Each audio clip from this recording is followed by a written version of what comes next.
now. Is it working now? Yeah. We'll find out. It says we're live. It says we are. Hang on. Ask the chat if anyone can see and hear us. Can you guys see us? Oh man. Oh, there it so is. Fun. There it is. Oh yeah. Yeah. Okay. So we're live. Okay. Cool. All right. So quick thing, guys. We've been having technical difficulties. So if there's any issues, if you guys have problem hearing or anything, just like let us know. I can't see the chat. Ashley can. I had to leave my house to do this because my service is not fun. I'm in charge of all of you right now. Yeah, she's in charge of everything. So I'm not able to see anything that's going on other than us talking. So just so we're clear on that one. And if you see me constantly looking down, it's because I have this like setup where my phone's in front of me, but my laptop is over to the left because I want to be able to like see what you guys are saying and like make sure that we're all good and whatnot. Yeah, so that's that. You know what? I know we just started. I will be right back. Give me like 2 seconds. Okay. So just talk to the class. All right. Hey guys, it's kind of weird. I don't see anybody, but I'm just gonna talk. What up? How you doing? I guess I'll find out if you guys are doing good later when I can read the messages. But first off, thanks for joining us this evening. We weren't sure. I told you for 2 seconds.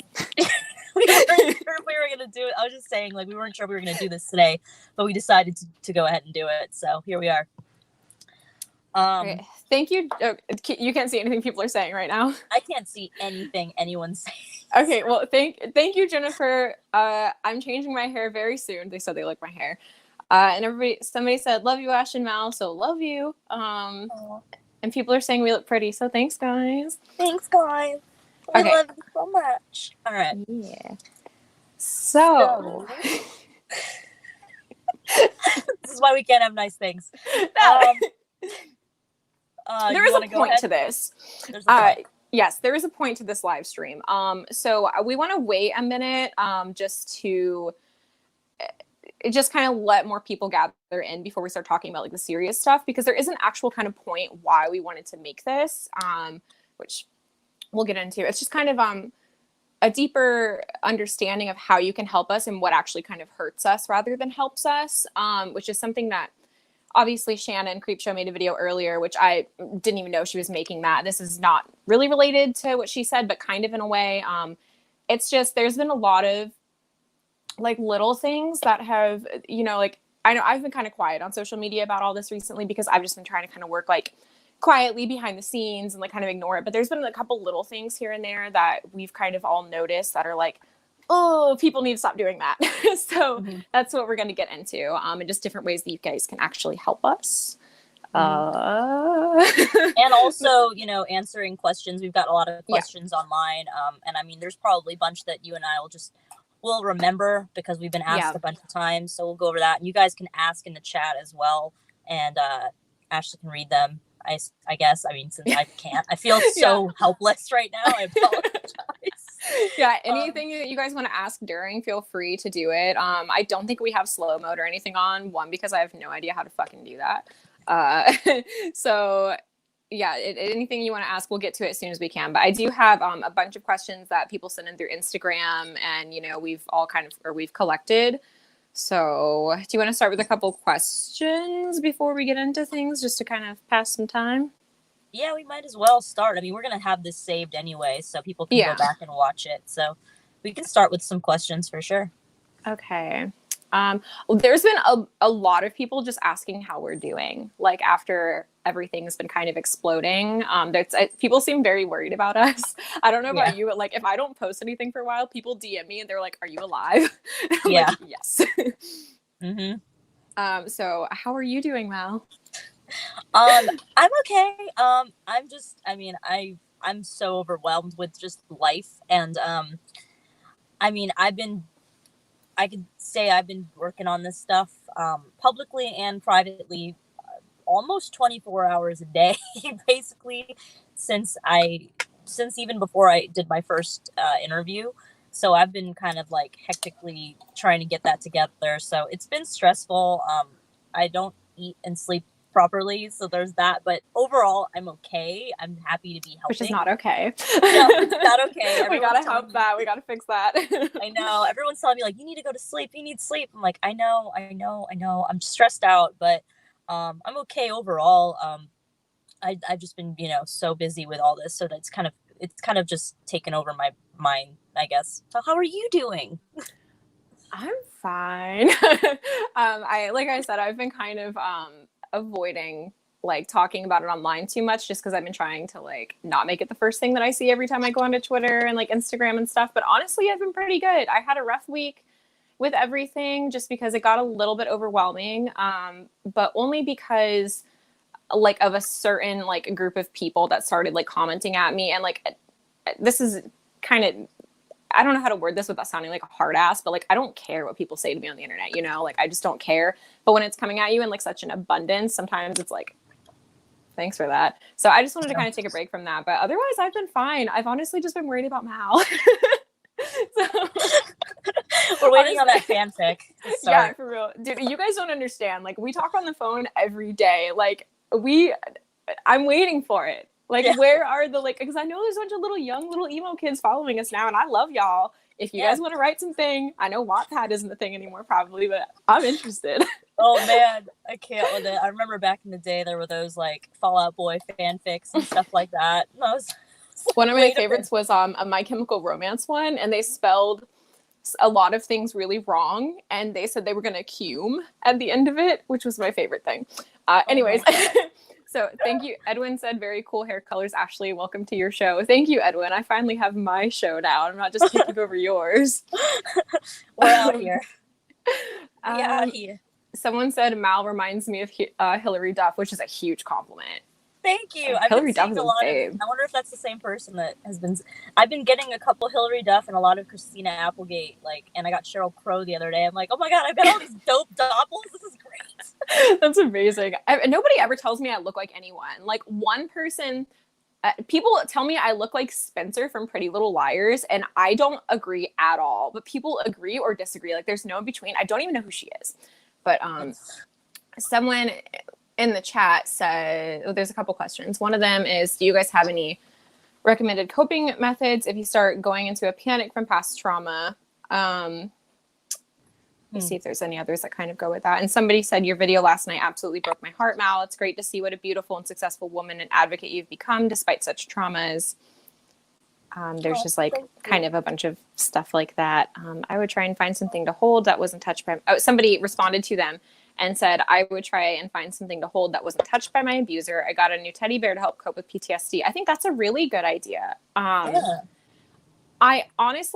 weird with handling things. So I don't know if my personal advice would be the best advice to give somebody, because I honestly, not to take over this question, but I didn't deal with a lot of this until the last couple of weeks or until the last couple of months, because I was stuck for so long thinking that what he did to me was okay. And I hadn't realized that it had created some kind of horrible patterns, like in my everyday, like my sex life and like my relationships. Like, I didn't realize the patterns that it had, created in me. So I didn't realize until very recently that I was traumatized. So I've just I know I keep saying recently, but I've just now been kind of dealing with it. And the best thing that I can do is just find somebody to talk to, like Mal or like my fiance. Like, I think it's really important to have somebody that you can confide in, because even if you're just repeating yourself, it helps to have somebody listening to you.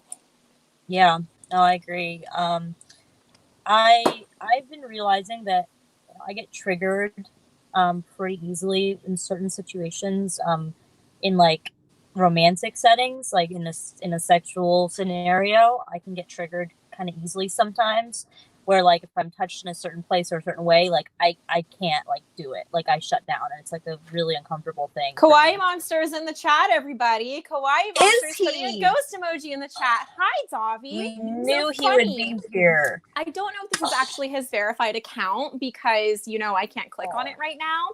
So if it isn't a verified account and somebody is just fucking with us, that's fine. But Dahvie, while you're here, I'm not going to block you yet, because me and Mal were just talking about earlier how it's going to be so interesting sitting across the courtroom from you. And I just recounting all the things that you've done to us. And the only annoying part about that is that I'm going to have to look at your stupid little rat face. And I'm assuming you're not going to be allowed to wear your makeup in court like the way that There's you do. There's going to be no wig. Yeah, there's not going to be any wig either. So you're going to be a bald, rapist-looking motherfucker sitting across from us. Well, we look beautiful. So, hey, how you doing?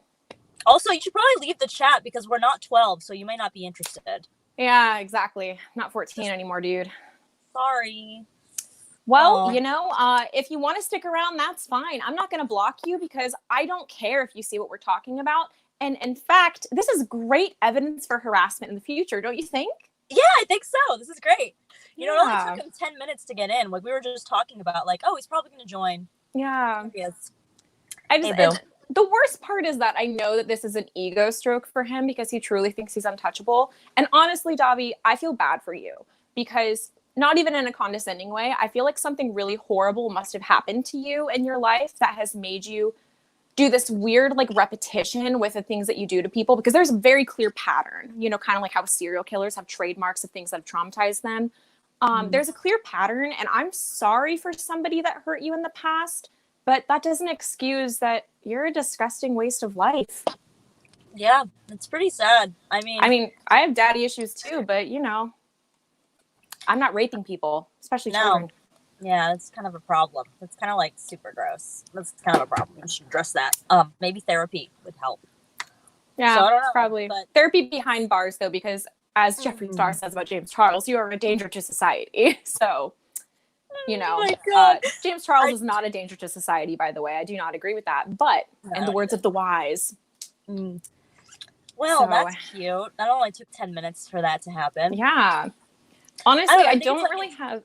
Huh? Sorry. It's an ego thing that he keeps doing this, like going in Creepshow's room, going in Edwin's when you were speaking, going in ours. Yeah. It's like he's like trying to be like, look, I'm not bothered, I'm fine, I'm fabulous. It's like But the truth is, if you weren't bothered, you wouldn't be looking at all this shit because you're trying to make yourself feel better. You have tiny man syndrome. You're trying to make yourself feel big, and you're just not.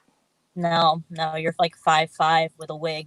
So it's probably 5'2". I don't know, something like that. That wig is like. I can't even find this motherfucker now in the actual StreamYard thing because I'm gonna block him now just because I don't want to deal with him anymore. I said what I had to say. Anyone else have any comments in there about that? All right. Holy shit! Wow. Well, to all the drama channels that might put this in their video later, you're welcome. Yeah. Hey, how's it going? Honestly, hi. How are ya? Oh, triggered. Sorry. Oh, no, that's fine. So anyways, I'm going to scroll back through the chat and see what we've missed during that wild ride. God, I'm so dead. I must be cremated. Sorry. I saw somebody say that. Oh, somebody said you just got cremated by a J-Star quote. Oh, no, honey. Okay, let me see. Yeah, you guys, do you got any thoughts or opinions on that? Because that was honestly very fun for me. I honestly figured he would go in, but I didn't think it would happen that this fast. Soon. Like, so he's really watching. Like, he's watching our social media. That's creepy, dude. It is creepy. But I mean, I don't know what to tell him. I mean, is he subscribed to your channel? Why are you so obsessed with us? Yeah, why are you so obsessed with us? You can't. She doesn't even go here. Like, oh God. I can't. Well, we got a lot of people who screen recorded that. Somebody just said bald, in all caps. Sorry, I'm joking. All right. Wow. All right. That actually lifted my mood a little bit somehow. Really. Hashtag wash your dick, Dahvie. I'm really glad that I mentioned that in my interviews. That was so funny. Because now everybody's talking about his dick smelling like rotten fish. It's awful. And then and I like that the Muppet and the wig thing has been circulating too. Oh, so yeah. Appreciate Have you y'all. guys ever seen a shrimp in person? Have you ever seen a peeled bald shrimp in person? Yeah, the entire aesthetic. Somebody said Ash is so good at throwing shade. Thank you. I do my best. Oh man, I so wish I could see the chat. Oh. Someone said, why even block him? Let him watch. Honestly, I blocked him because I feel like we said everything that there is to truly say to him that's not just throwing shade. And he can still watch it. All he has to do is sign out and go watch it. But I don't want to see him comment anymore because it's just going to be a stupid ghost emoji because he has nothing to say for himself or he's going to promote his shitty merch again. It's like, go to wish.com and type in something similar. You'll get the same crap. Yeah, exactly. You don't need that shit. I mean, you probably won't even get his order anyway because he scams people out of their stuff. So yeah, there's that. He's still here, I'm in Central Florida, and if I see him, best now I'll be calling LP, security cops, all of them. Okay, I'm done. It's funny because, like, I kind of wonder sometimes what he thinks about, like, me speaking about it, because him and I, like, to his knowledge, he probably never thought that we had a real problem, because, I mean, we were friends for several years, and publicly I was thinking about that too. You know? Yeah, it's like, I mean, like I was saying earlier, and I've said, I think the other day, like, I went onto the Wayback Machine, and I like looked at his profile and stuff, and like every time I looked at it, I was in his like top 8 thing for like a few years. So it's like, I don't even remember being that close to him, but I mean, clearly it was whatever. So he's probably kind of like confused as to, you know, why all of a sudden. But it's like, you know, man, like at the end of the day, the thing that I keep saying is that it was an open secret, and we all. What's the best way to put it? Because everybody knew. Whenever I started telling people, everybody was like, "Oh yeah, that guy." Yeah, like that guy. But the thing that no one really knew is that of how seriously, like how big it was, because I didn't even know to the extent until I saw the Huffington Post article. I wasn't at all surprised. I was just kind of like, holy crap. And now there's, you know, 50 people that have done interviews, and then there's all of the other people that have come forward that haven't, you know, done an interview. There's plenty of those people. Well, people also don't seem to realize it's like when you're in the moment, and obviously if they've never met him in person, then they can't really, you know, speak for this or like understand what we're saying. But when you're around him, he's a very manipulative person. And obviously he never really hid being around other people from me because everything was unfortunately private between me and him. But like if he didn't like somebody or if he thought that you were lying, he had an army of people who would also tell you that you're lying. So it's like to speak out was like, it was very confusing because you're like, did something wrong happen or is he telling the truth? Like there's even days now, and like I know somebody's going to take this out of context, but like I'll be fucking like disassociating or something thinking about it, and I'm just like, well, he's being really nice to these girls now. Like, did that really happen? It's like, yes, of course it really fucking happened. You know, like it just, I don't know. It's hard to explain. Yeah. I mean, I even like read I read a lot of the comments for, you know, interviews that I've been a part of, whether it be through like Repzilla or you know, Chris Hansen or Pastel Bell, whoever, and I read the comments, and so there's a lot of comments like I've addressed it a 1,000 times now in videos, but you know, comments like, oh, she looked the other way to save her job, or like, oh, she didn't do anything when she witnessed this happen. And I was like, yo, I was a teenager. I was 17 like years you were old. a kid too. Yeah, I was still a kid, and I have come forward about something similar about 2 years prior to that, and it was the worst thing that ever happened to me because of this, how it happened. It like ruined my childhood. So I didn't know what to do. And then there's the fact that like I'm on the tour with this guy, he's responsible for me, and I know how the fan base is. So I really was like afraid. It's like you're in that moment, especially because you're young. Like I'm obviously wasn't in your position, but like what I can imagine thinking about that is like, if I was in your position, I was on the road with this dude. He had all these fans that you'd seen, because I'm sure you saw him go off on somebody before, and it's not pretty because he gets everybody to agree with him. Yep. It's scary because it's like, first of all, you don't know if he's actually doing these things because he hides it so well. He hides it in plain sight. That's the best place to fucking hide something because nobody's looking for it. Yep. And you're stuck with this choice to like be left with nothing and have to be stranded somewhere and potentially just like lose everything that you have at the moment. Or you can stick through the rest of the tour and then hopefully figure it out later, but nothing ends up coming out of it, you know? Like, I don't know. I can't speak for, you know, you and Jay, but that's what when I try to put myself in your position, like that's how I feel. Yeah. Like it's a very trapped situation. But so I think people are, let me go through the chat really quick because there's a lot going on. Claire said to talk about how Dahvie's coupons are only 19% off, even though he's advertising them as 40% off, which is really weird. Yeah, that's because all the people that buy his merch are really young and they don't realize the math situation there. Mm-hmm. Yeah. Yeah, he's basically, for anybody who doesn't know, he keeps on saying that he has sales and that things are 40% off, but when you actually do the math, it like is less than half of that. So Yeah. but these girls are just having their parents buy things for them blindly, so they're not doing the math on it. Someone said a chihuahua in sheep's clothing. So Oh man. yeah, there was That's something. funny. What's your opinion on the necromantic still talking about this and the controversy over him being in jail during the time? Sorry if this isn't fully on topic, just curious. Honestly, we're not even on topic right now. We haven't even gotten to the topic yet. We haven't even. I actually would like to say something about the necromantic guy, real quick. So, this is gonna go more public sometime this week, whether it be tomorrow or the next day, but Ashley already knows about this. So the dude just did a new video he posted a video within his video. And okay, number one is this guy does not know everyone like he thinks he does at all. Like, he does not know anyone. I don't know who he is. I've never heard of him before.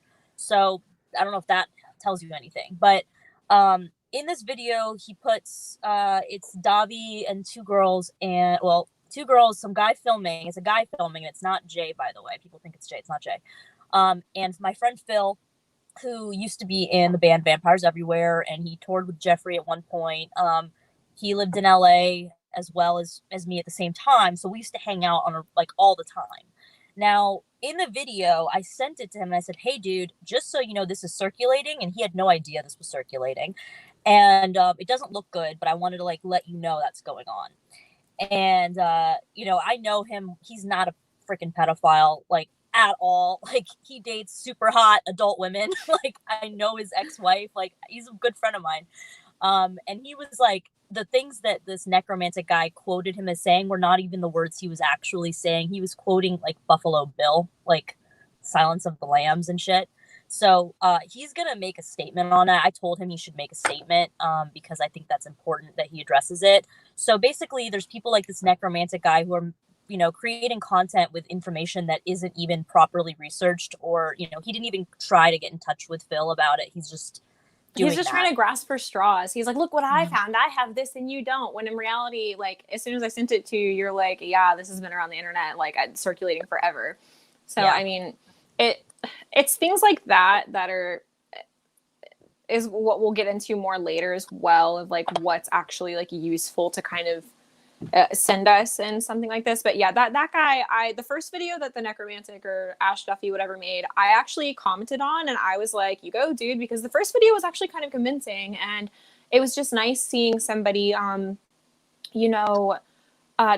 about it, and who, I wasn't in the full scene because I was a couple years younger than you guys at the time, but I didn't know who these people were. So I was like, oh, cool. And I just, regardless, I was like, thanks for making this video. I know it's hard to, get on camera and talk about things like this. And he commented back and he was like, thanks, Ash, whatever. And now, as soon as I got a really weird feeling afterwards, but I tried really hard giving people the benefit of the doubt with things like this, which I will no longer be doing. I'm actually, I guess I have the bitchy reputation now, so people don't come to me anymore because I don't really tolerate fake shit being sent to me. But so when he made the second video that was trying to rat out Jay and Jeffrey, it rubbed me the super wrong way. And ever since that, I'm just like, fuck this guy. He's very clearly, Shannon Creepshow Art made a really good video on him, and a bunch of people have started making videos on him that are all really good. I think that he's just going to keep fucking talking, and that's fine. If he thinks he's helping, then he thinks he's helping, but come to us, I mean, you can't tell somebody to stop making content, but yeah. If you want to fact check anything, go to Mal, because she knows everything. Mal's like a machine. Well, it's just the fact that I think it's because I worked in the music industry for so long, and I have and I lived in LA, so I know the people in that scene, that circle. So people are like, oh, reach out to that person. I'm like, I have I really have. There's a couple people I haven't reached out to yet because I know they're not gonna be compliant, but I'm probably gonna try still. But really, the most important people to talk about this stuff are the actual victim survivors. That's the most important. If there's someone that wants to speak about it, that witnessed something, genuinely witnessed something, and didn't just say they did, but then retracted it 5 minutes later, then yeah, we would love to hear from you too. For sure. Yeah, exactly. So, it's just people. I made a tweet about this a couple weeks ago, and a couple people took it the wrong way. And I don't even know how to word it now, but people think that we're not going to be able to see the bullshit in the stories, because the thing is, Dahvie's a serial fucking pedophile. He does the same thing over and over again. So it's really easy to believe shit about him. But if you actually knew him, it's really easy to sniff out the bullshit. So I can't imagine watching a case like this and thinking that this is the opportunity for you to try to get YouTube famous, you know, or to try to get a video out there, try to get a story there. Like that one guy, the fucking holy illusionist or whatever that I called out on Twitter, who faked a conversation with him. Oh yeah, yeah. Yeah, right. Like that guy followed me like a couple weeks before the screenshots came out, and he was like, you know, super nice to me, and I thought something was kind of off. And then turns out he was faking screenshots with Dahvie, and I didn't even see the screenshots till after they were already proven to be fake. But it's not the time, and we're going to know things like that because Dahvie is, you know, he's like I said, he has very like patterns that he uses with people, but he also has a trademark that a lot of people can't they can't grasp when they're faking something with him, and we're going to know if you're lying. It's very obvious. Somebody asked, I don't know if we're allowed to talk about that actually, about Rebecca. What was the question? They just asked if anybody's reached out to her because she's not actually deceased. I can talk about that. We can talk about that. That's fine.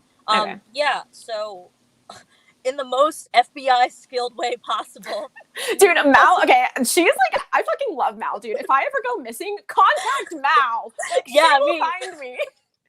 Yo, it was the craziest thing. I did this all at a grocery store too. I was at the grocery store and I was texting everybody. I was researching. Like, I dealt with the help of Orlando PD.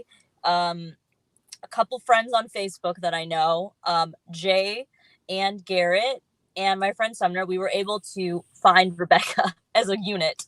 And I was able to, you know, verify that was her in a photo that was given by police. Mm-hmm. Rebecca has not been contacted. And the reason is because she's extremely hard to reach. But that is something that might happen in the future going forward with the case because, like, for example, my specific case, my situation that happened with him happened at her apartment. So there's probably a bunch of other ones in the same predicament. Yeah. So she hasn't been like contacted yet. And I can almost guarantee you she's not going to want to do an interview. But when it's time to get in contact with her, the proper people will do so. Yeah. And she doesn't even live in Florida anymore. She lives in the other state. Mm-hmm. So, which I'm still just amazed. Like, whenever you told me your process, I was like, I was so shocked too. I was like, it was done in the most crazy way possible. Like, not FBI, police was like, well, there's only 3 women by that name in all of Florida, and none of them are dead. And they were like, telling me all these addresses or cities that she lived in, and I was like, well, yeah, she lived there. And then sent me a photo. And I was like, that looks like her, but she doesn't look like herself in that photo. And it was like a whole thing. Like, you all don't understand. It was crazy. It was fucking insane. Like, I don't know. I've been talking to Mal like every single day since this has happened. And every day I'm just like, what? Like, what do you mean? Like, it's always crazy. Something crazy. And there's something I gotta tell you when we get off of this. I can't talk about it yet, but I found another person that will be extremely helpful in this. I can't talk about it publicly, but that person that I was, remember earlier, the Twitter? Yeah. Found. So that's all good. Right, cool. But yeah, we'll go later with that. So I think now, since we've been going for about 28 minutes now, we can probably talk about like the main point of this and then go back into questions and like interact with the chat a little bit more. But really, one last time, because a couple people have kind of like asked this, we can't talk about certain things. So if I skip over your question in the chat, either I didn't see it or we cannot talk about it, and I don't even feel comfortable voicing it because I don't want to potentially get in trouble for voicing certain things. Given we not necessarily get in trouble, like we can't get in trouble. We won't get in trouble. It's just we shouldn't. It's sensitive information that we've been asked not to discuss publicly. Mm-hmm. Because like there's ways of revealing too much information and then potentially adding fuel to the other end, and we just would rather not even risk that. It's really, really important. kind of the point of what we're going to get at later. It's really important that you guys just like trust us. And if we're being silent, it doesn't mean that we don't have any information or that we're not getting anywhere. It actually means the opposite. You know, like this is not drama. It's not tea, you know, as, you know, goofy as we're being and, you know, we're having a good time with it.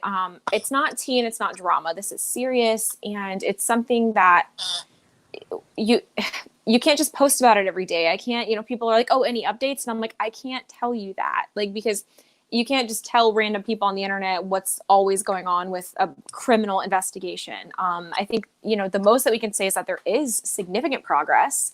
There are a lot of good things happening with this. And that's kind of, you know, take that for what it is, you know, put little pictures in your head, what you think we mean, and that's it. Yeah, pretty much. Yeah, so it's like we can give some. Oh, it's starting to rain harder. We can give some generalized updates, but when it comes down to like real details and stuff, we really can't get into it too much. It might slip out here and there, and that's understandable, but there's a lot of stuff that should not be publicized, whether it be by us or content creators. It just shouldn't be. I've told said content creators this already, and, you know, hopefully that is understood. But yeah, it's a pretty crazy thing to kind of be watching this unfold, I'm sure, because I mean, this is the kind of thing that you watch on Netflix and you're watching it happen right now. So it's a lot. I totally get it, because if I was on the other end, I would be like, where are the updates? Where are the updates? Where are the updates? But like, if we're not updating you, it's probably a good thing, because if there was nothing to update on, we probably would be like, sorry guys, nothing's happening, you know? So just, you know, just take that for what it is.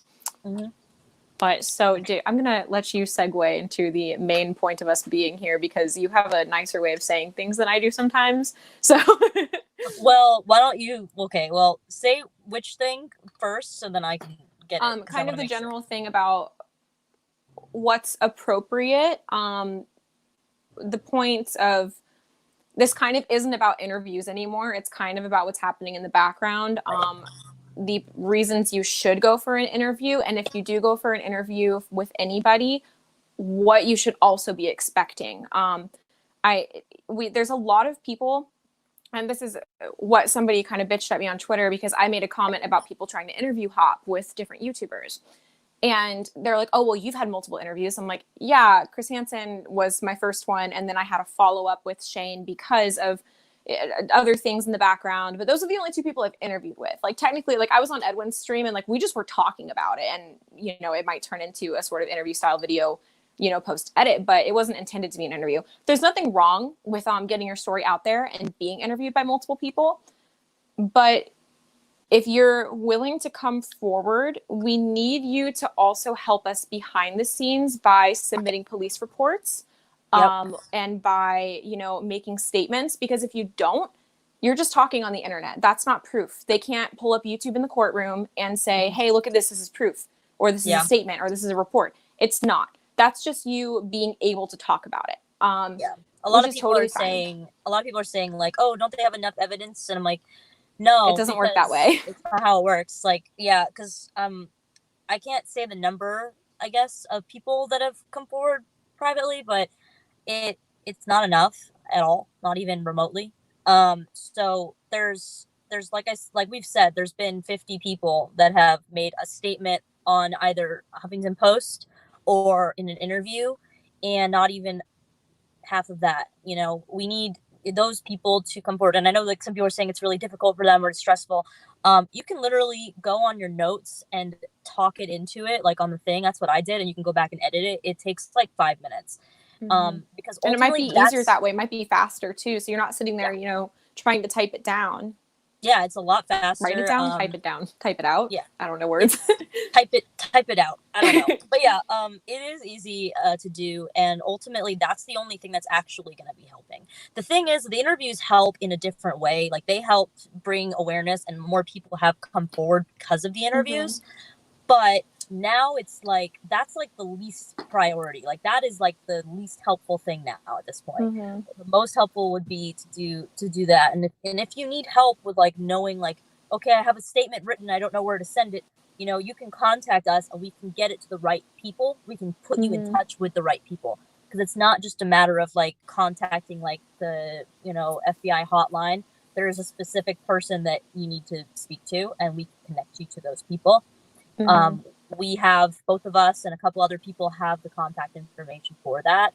And then also additionally to making that statement, if you were sexually assaulted, you should report it to your local police department to which that happened, like whatever area you were in at the time of the incident.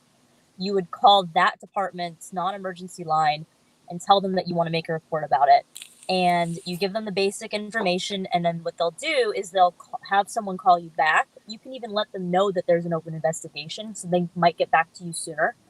And I think not to cut you off, but I think a lot of people are afraid that, because I know it's scary to, you know, be calling people and to have the potential of being told like, okay, or like being disrespected. But a lot of the times, like, I can speak for somebody without going into detail that if they called and they were kind of given a shitty attitude, but as soon as they elaborated on it, they got back to them and they were like, oh, okay, like, yes, you know, like, cops are assholes. We all know it. We all know it's true. But don't be afraid to contact people about it, because if you're okay enough to go on to, this is going to sound really shitty, and I don't mean it as harsh as this comes off, but if you are okay with going publicly online to thousands, hundreds of thousands of people to criticize you, watch what you're doing, look into every word you say, I promise you that is more scary than contacting something that's actually going to help. Like, given the interviews do help, but there's a different kind of help with it. There's like that constructive help, and then the help for the general audience. Yeah. Does that make any sense? No, it makes sense. And, you know, a lot of people are also nervous because they probably don't want to go to court when it goes to court. And I'll tell you this, like, not everybody is going to be called to go to testify. Not everybody. Some people will be. I'm 100% going to be called. Ashlee will 100% be called. Like, we're people that they will call. But it's not required. If you choose to press charge, if they ask you if you're going to press charges, you should say yes. First off, you should say yes. Please say yes.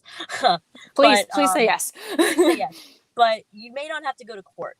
In fact, you could write a letter to the judge, and when that happens, we will very openly, gladly send that information to the proper people. We're not going to be posting it on the internet. But obviously this is ahead of ourselves. We're not in a situation where we're in court. He hasn't been arrested yet. Like, he's still chilling at his mom's house, you know, taking selfies with his cat. But, you know, it's just, he doesn't deserve that cat. I'm going to adopt that cat. That cat's going to be my For real. Cat. I'm adopting. I'm saving the cat. Speaking of cats, one of my cats just found a beetle on the ground. So if you guys hear like sporadic running and jumping, it's just her doing her thing as a cat. I'm sorry. Cat stuff. It's fine. Just cat stuff. It's all good. Yeah. So yeah, you know, a lot of people get scared because they don't want to go to court.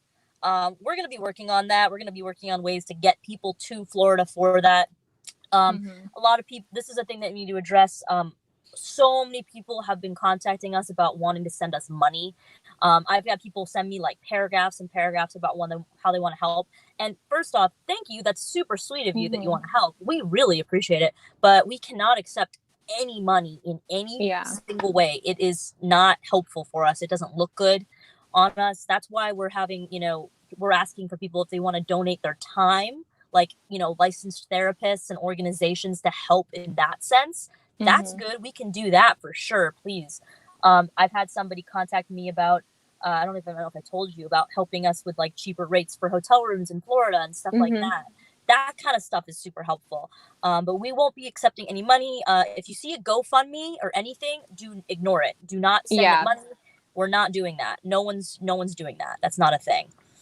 So really quick, someone in the chat just asked, since some of this happened at Warped Tour, should I leave a tip about being a minor and being backstage? I wasn't harmed, but Dahvie Vanity did say something, but Dahvie did say something bad to a friend of mine, a minor, when we were there. I think that tips are super important to give, but this is really, really tough, because unless you have evidence of something happening, it's not invalid. It's completely valid that happened to you and that it upset you. In court, it's not valid. Just going off of a word, even, you know, like, I have photos with him, but I don't have photos of him obviously being inappropriate to me. Even that's kind of iffy with the court system. And I think it never hurts to submit an anonymous tip or to submit a tip, not anonymously. But there are certain things that just unfortunately, like, we both get sent messages every day of people saying that they have proof and that these things happen to them. And it's like, or who can they talk to? And unfortunately, not turning them away, but there's some people we have to be like, I'm sorry, that's not going to help us. And it's so hard to say that to people because it sucks in any way being made to feel like what you're trying to say to help is invalid. It's not invalid at all. But in the eyes of the court, it's not proof. Always, she said there's a video of her and him saying it. Of them saying what? Hang on a second. Let me go back and read that. I'm sorry. I'm getting lost. Said something bad to a friend of mine, a minor. If there's a video of him saying it and it's very clear that you guys are minors, absolutely. I DM Mal or DM me with that, and we'll talk about that more later, like behind the scenes, and we can figure out what to do with that. I'm sorry if I misunderstood your comment, but that goes for the general. That was a topic I wanted to talk about as well. But yeah, videos like of him on stage and like kids grinding on him and stuff, we can't use that. Unfortunately, I've had a lot of those sent to me, and I'm like, I'm sorry, like there's nothing that I can actually do with that. The legal system is very, very specific with what they count as evidence and what they don't count as evidence, which is something we're all learning and we're all very frustrated with right now. A lot of things that you would think are evidence are actually not evidence, and it sucks because you're like, yes, it is, it's right there, but there's certain technicalities that just make it not. They said, I have emails too of my street team leaders talking to me about where I need to meet and such, but I totally understand. What does that mean? Sorry, I'm dumb. They said, I have emails too of my street team leaders talking to me about where I need to meet and such, but I totally understand. I'm not sure. I mean, send us whatever and we'll look at it. Yeah, definitely. DM, I would say DM Mal with that because she was a little bit more aware of like, like the band and like touring and like Warped Tour type of stuff. But yeah. I don't necessarily know what to do with that. Oh yeah, don't call her out or anything. But if you can provide us with that information privately, we can totally go over that with you. Yeah, for sure. Then someone said going to court against an extremely abusive ex of mine was the scariest thing I've ever done in my entire life, but it was the only thing that finally brought me safety and peace of mind. All worth it. I'm so happy for you. That's great. Hell yeah, that's awesome. What's up. And it's so scary. I had to go to court with my mom against my stepdad because he was very abusive. And when they were like divorcing, it was this huge, messy, terrifying thing. It's scary, but once you do it, it's like, oh, like it's over. Yeah, it really does help. I mean, another thing I think to help is that, think of how many other girls you're saving from the trauma by helping and coming forward, because it's still happening and it's never stopped. I mean, the dude's like closer to 40 than he is 30 and he's still doing this stuff, and it's really gross. I mean, it's not okay. Someone said the R. Kelly situation is a good example of not accepting money because he said the survivors were doing it for money and fame. And that is exactly the reason why we can't really accept. It's so kind, but that's just going back to the point of the money. Like, we really can't, because, and we will figure it out when the time comes. And if we do need any help, we will post about it if we need to. But he can go to court and be like, oh, they're just trying to get money and profit off of this, even though what the fuck does he have? But yeah, I mean, like, I don't. That's neither here nor there. I keep trying to tell people, like, people are trying to say, like, oh, you just doing this because you, like, hate him. I'm like, I'm pretty sure people don't just, like, accuse someone of sexual assault for just not liking them or their crappy music. Like, it ain't about that, That's another thing that's so sad. It's like, I don't hate any of his fans. They're young girls. I feel bad for them and I want to help them. Like, it's not like one side against the other. It's one side is against us, but we are still here. If anybody decides to change their mind about being fans of him, like, we're here. Yeah. Like, it's not like a hate thing. Yeah. I mean, sometimes I'll snack back a little bit and I'll be like, go to school, go do your homework or something. Cause I get annoyed, but it's like, at the end of the day, like, I don't hate you, like, at all. Like, I would like to help you. Your king is not Kyle. a good person. Sorry, my cat is acting a fool right now. Hang on, I'm getting the fiance reinforcement to come get her. Kyle, can you get the cat? I can't even hear anything with the cat. Can you get the cat, please? I know she's just starting to like. She's at my back door right now. She's like putting her paws on me, like da-dum, da-dum. Well, I can't hear anything. Bring her so somewhere. I don't know. Okay. Is there information on when and where the court case will be? No, there is not. And when that is available, we probably can't even talk about it until it is public information. When it becomes public, we'll probably let y'all know. So if anybody wants to go stand outside with like a picket sign or something, that's fine. Yeah, for real. Yeah. I'm not saying I encourage people with signs and stuff, but like if you're there, I will give you a high five as I walk into the courtroom. True. I will also do that. Merch. A lot of people have been messaging me about the merch stuff. We're not putting out merch because my boyfriend and my friend both like made these like really funny, amazing little like logos that we've sent to a couple of the anti-Dahvie pages, just to be like, here, you can use this. We're not trying to profit right now. I think that's not the deal. That maybe we'll have them in the future for court, but we're not like, and any money that gets made will be used for court purposes, nothing else. But we're trying to stay away from that right now. So please, nobody make anything like that because that'll just kind of be problematic. Oh, there's a kitty. Sorry, if you want something done, you got to do it yourself, I guess. So she's freaking out. Oh. And someone just said to show us the cats anyways. So this is my cat. She had surgery, so her belly's shaved still. Get away. I'm sorry I don't have Small Fry with me because I'm in my car doing this. So you should have brought her. I know, right? She would have been having a nervous breakdown meowing up a storm, but she's being small. Somebody messaged, I don't know if this is the same person that said it before, but they asked, do the survivors like receiving messages of encouragement and positivity? I tried to send them, but I'm not sure if it's just more stuff for them to sort through. I love getting those messages, but there's only I feel bad because I feel like I have like an obligation to reply to every single one of them with like a personal response. And sometimes I just copy and paste something. I love seeing them. They make me feel really good. But I leave them in my requests. So I'll like look at them and it won't tell you that I've seen them a lot of the time, just because I don't want, my DMs are so full all the time just from like other shit too, that like I have lost like information for like photo shoots I was working on for clients, and somebody wanted me to be a part of their school project and I have no idea where the DMs went now because when I accept too many of them, it's like it just clogs it.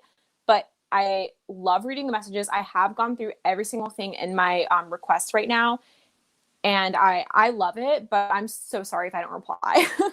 Yeah, same here. I love them. I get them every day too, and I try to respond to some of them, but there's so many, and like on every platform, like Facebook, Instagram, Twitter. Someone even was able to get my number and text me, and I was like, oh my god. And it's so weird. I'm sorry, don't do that. Also, don't message me on Facebook, please. I know some people have messaged me on Facebook and I'm not going to call you out for it. Please don't do that. Facebook is where I am away from all of this, and that's where I do have a lot of friends on Facebook just because of like years of over adding people, but like I don't want my DMs on Facebook to be with this. If Mal's fine with that, that's fine, but I'm sorry, just please don't message me on Facebook, and if you find my number, do not text me. Yeah, don't text me either. But yeah, I mean, I'm doing a lot of it on Facebook too, so I don't really mind it.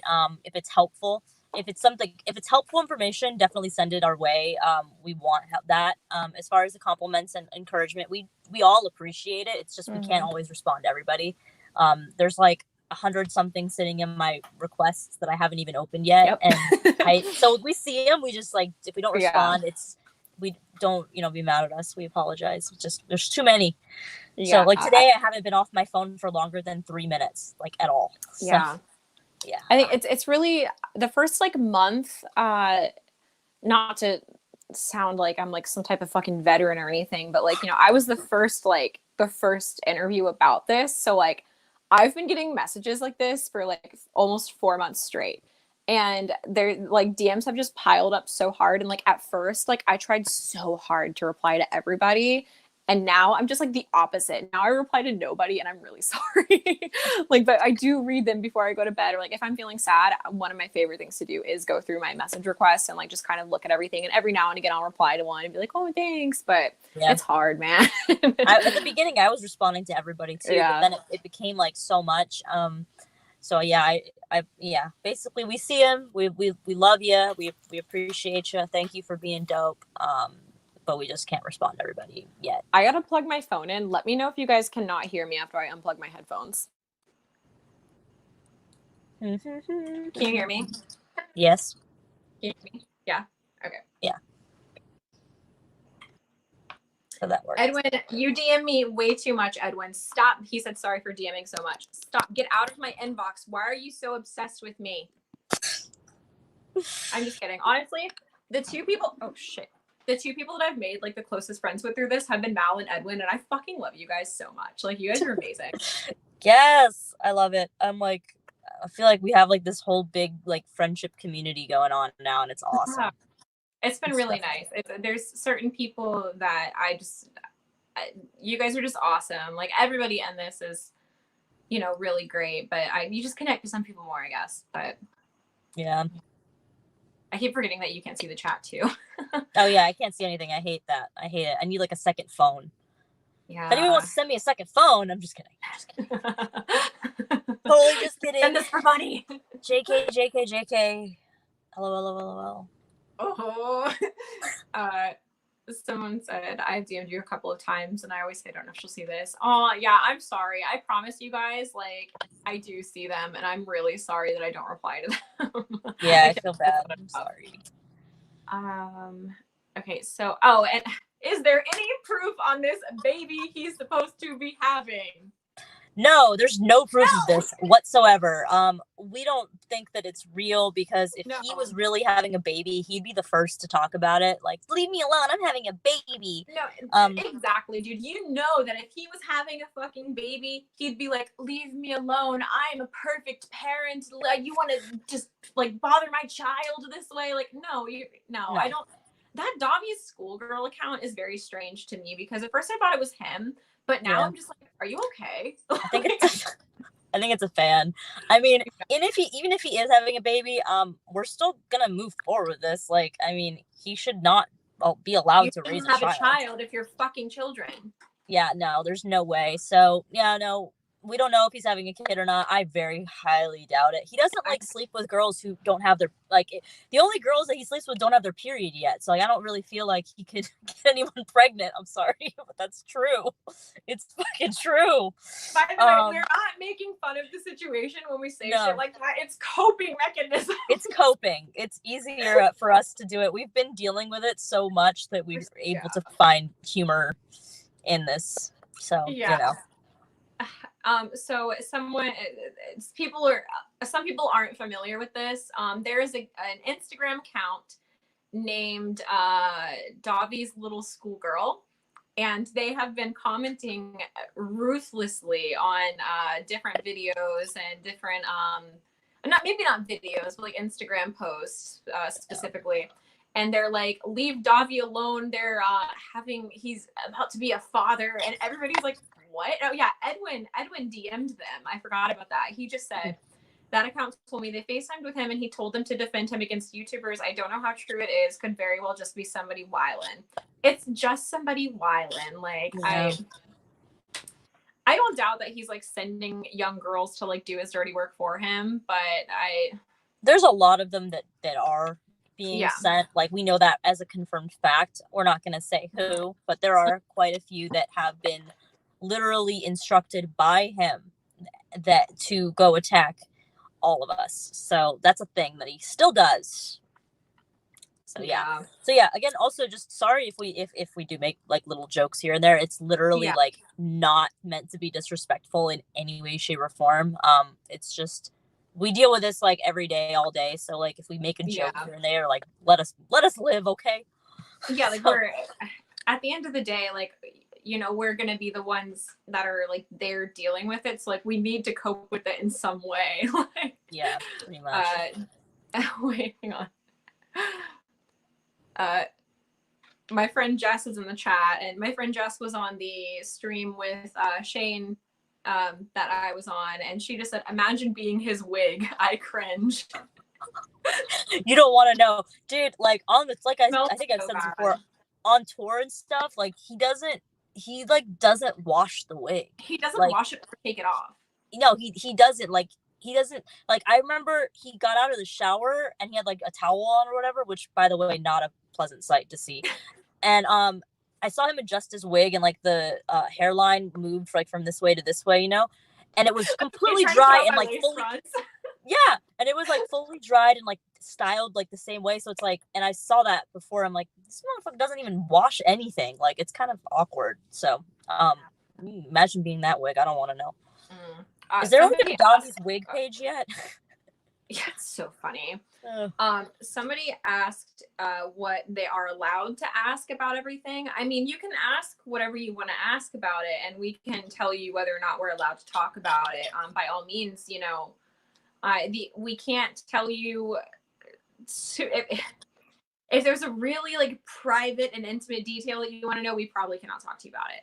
But just ask whatever you want, and if we can't answer it, we'll just be like, hey, we can't answer it. Do you have those questions that I sent back to you earlier? Yeah. Sorry. Okay. I feel so helpless. Like, next time we do this, it'll be a little bit easier, maybe. Yeah. I feel like everything's on fire right now. I don't know. Yeah, for real.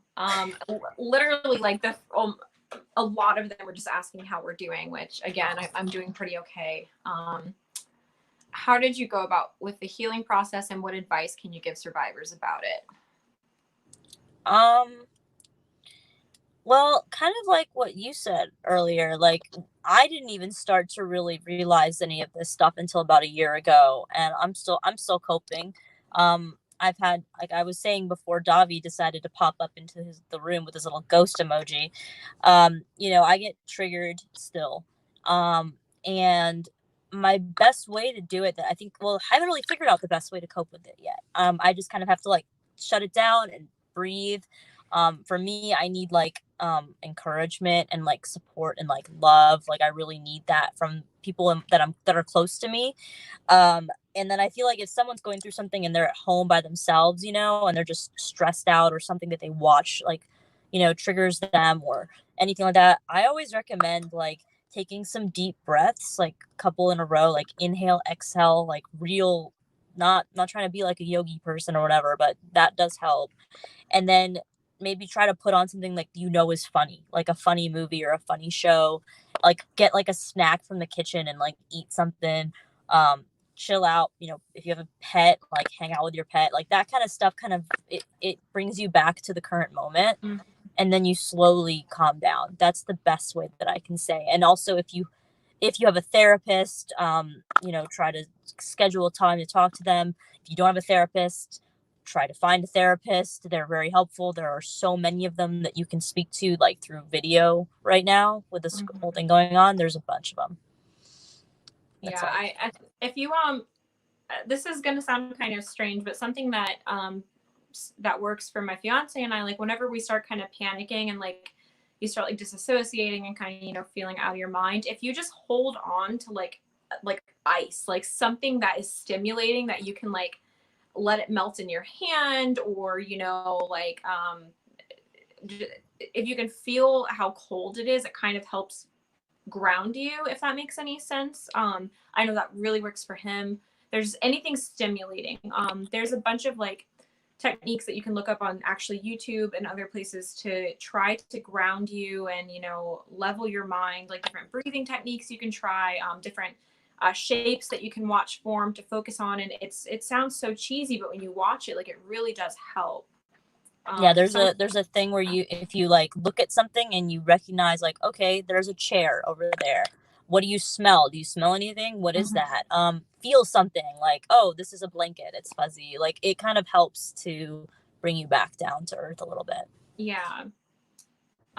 So I think that, it's something very personal for everybody, but I think that is the general kind of thing that you can do. Like, I just try different things, whatever works for you. Hang on, is this 3 Ninja dude like for Dahvie, or is he against him? I can't tell based off of what the chat is saying.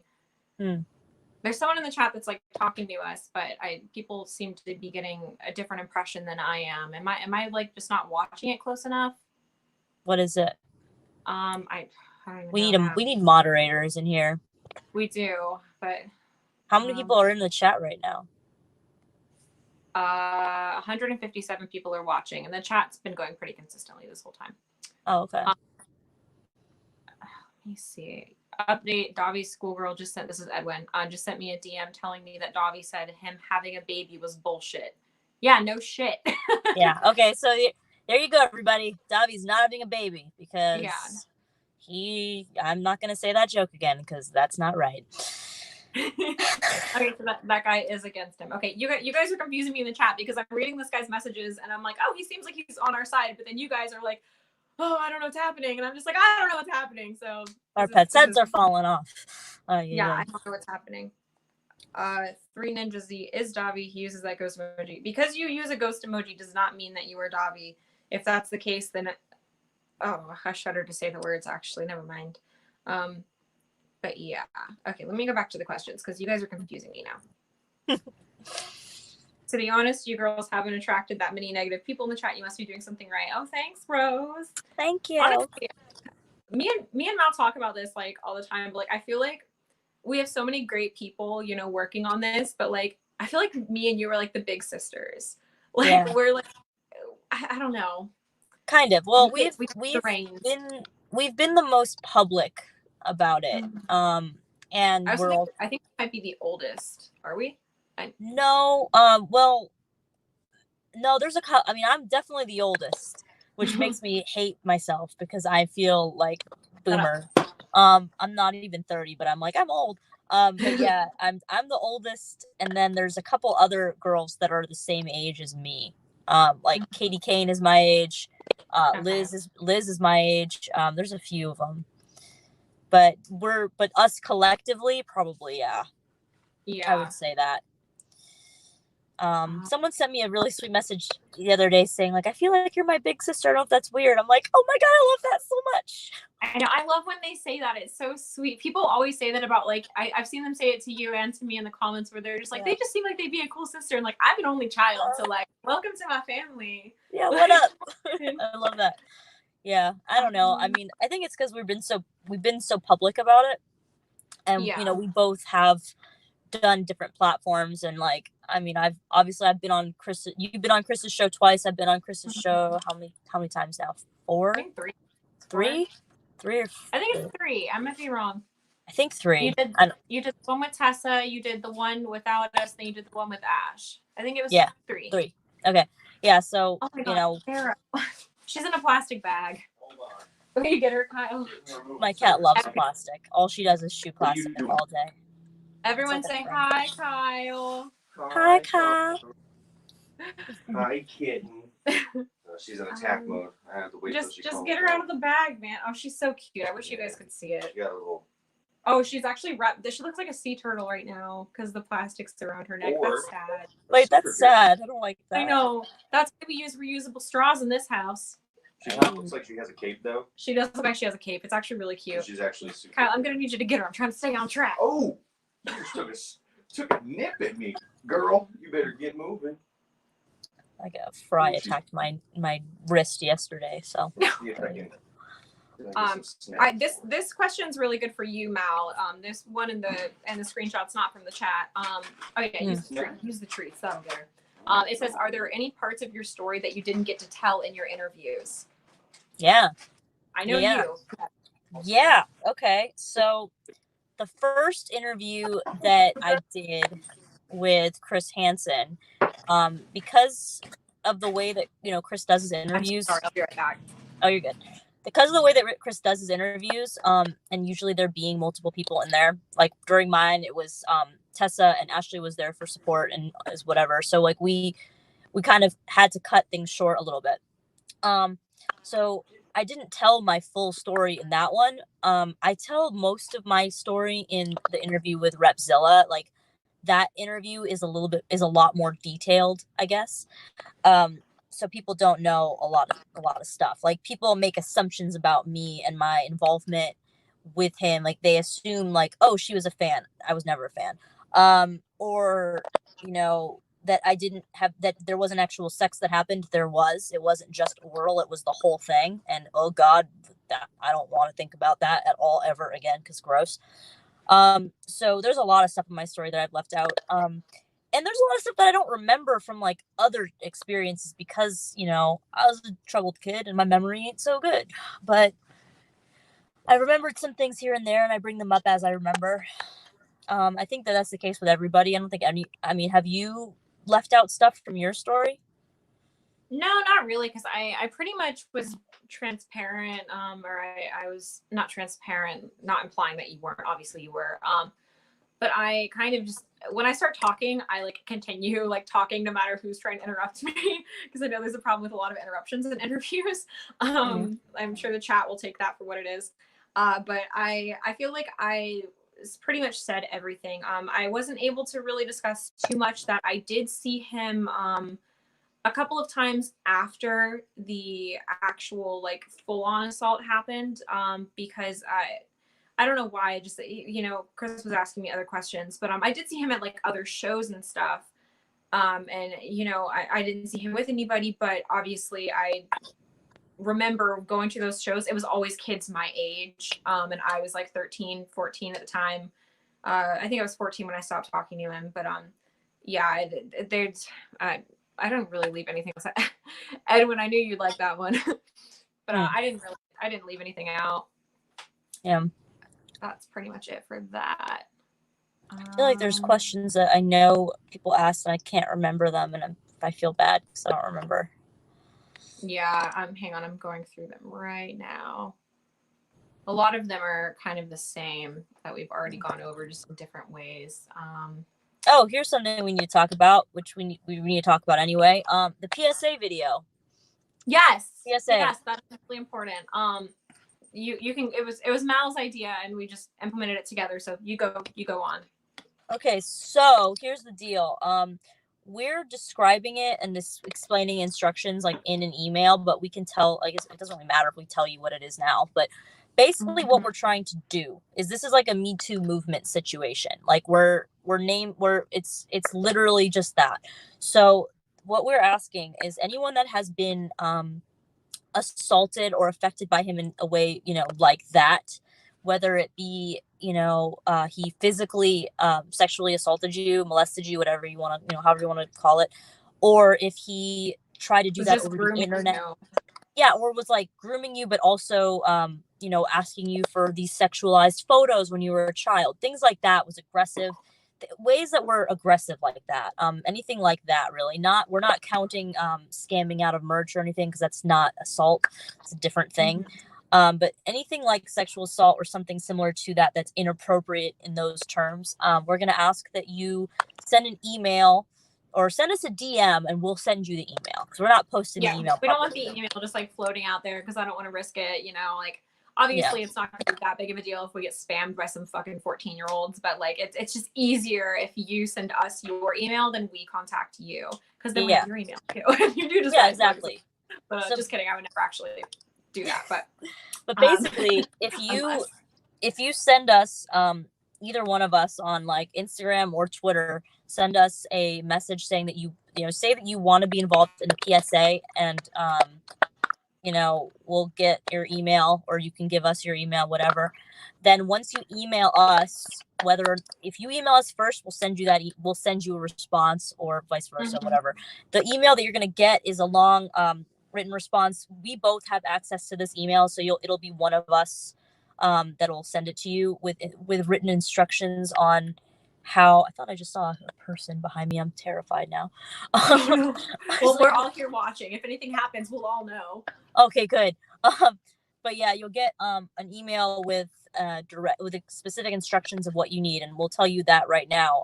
We need a video, I'd say 5 to 15 seconds, depending on what you're saying your name, your age at the time of your assault, and you're going to also send in a photo of yourself, either from the exact time frame of which it happened, or, you know, it could be a year earlier, a year later.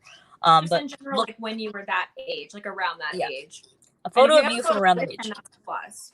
Yes. If you have a photo with him, that's even better. You can send a couple photos. We can pick one. That's fine too, if you're like indecisive. And you're going to say like, this is what I looked like when I was assaulted by Dahvie Vanity. It's going to be very quick. So we're going to be doing that. We're going to edit everything together, make a video out of it. And I think it's very powerful. it puts things into perspective in a different way, because right now you're seeing us as adults coming forward telling our stories, but you can see what we looked like back then. You can see like, oh wait, that was a kid, like that was a little child.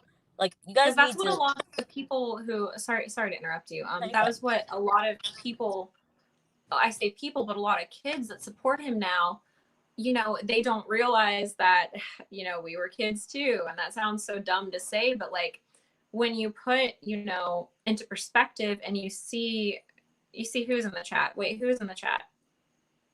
Somebody just said, I see he is in the chat. I don't know who they're referring to, but let me know.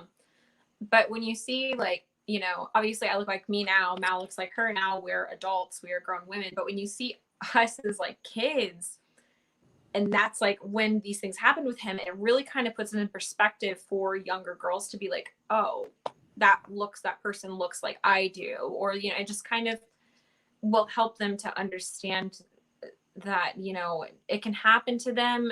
I don't know how to really word that necessarily, but there is whenever we do send you the email, there's full instructions of everything we just said. There's even, I think I put like an example too. So if it's confusing looking, because I don't know about you guys, but when I'm reading like a long email or like a long like statement, the words get all jumbled, but I have an example in it that pretty much tells you what to say, but you can customize. It does not have to be what I put to say, but it just will kind of help you gauge that.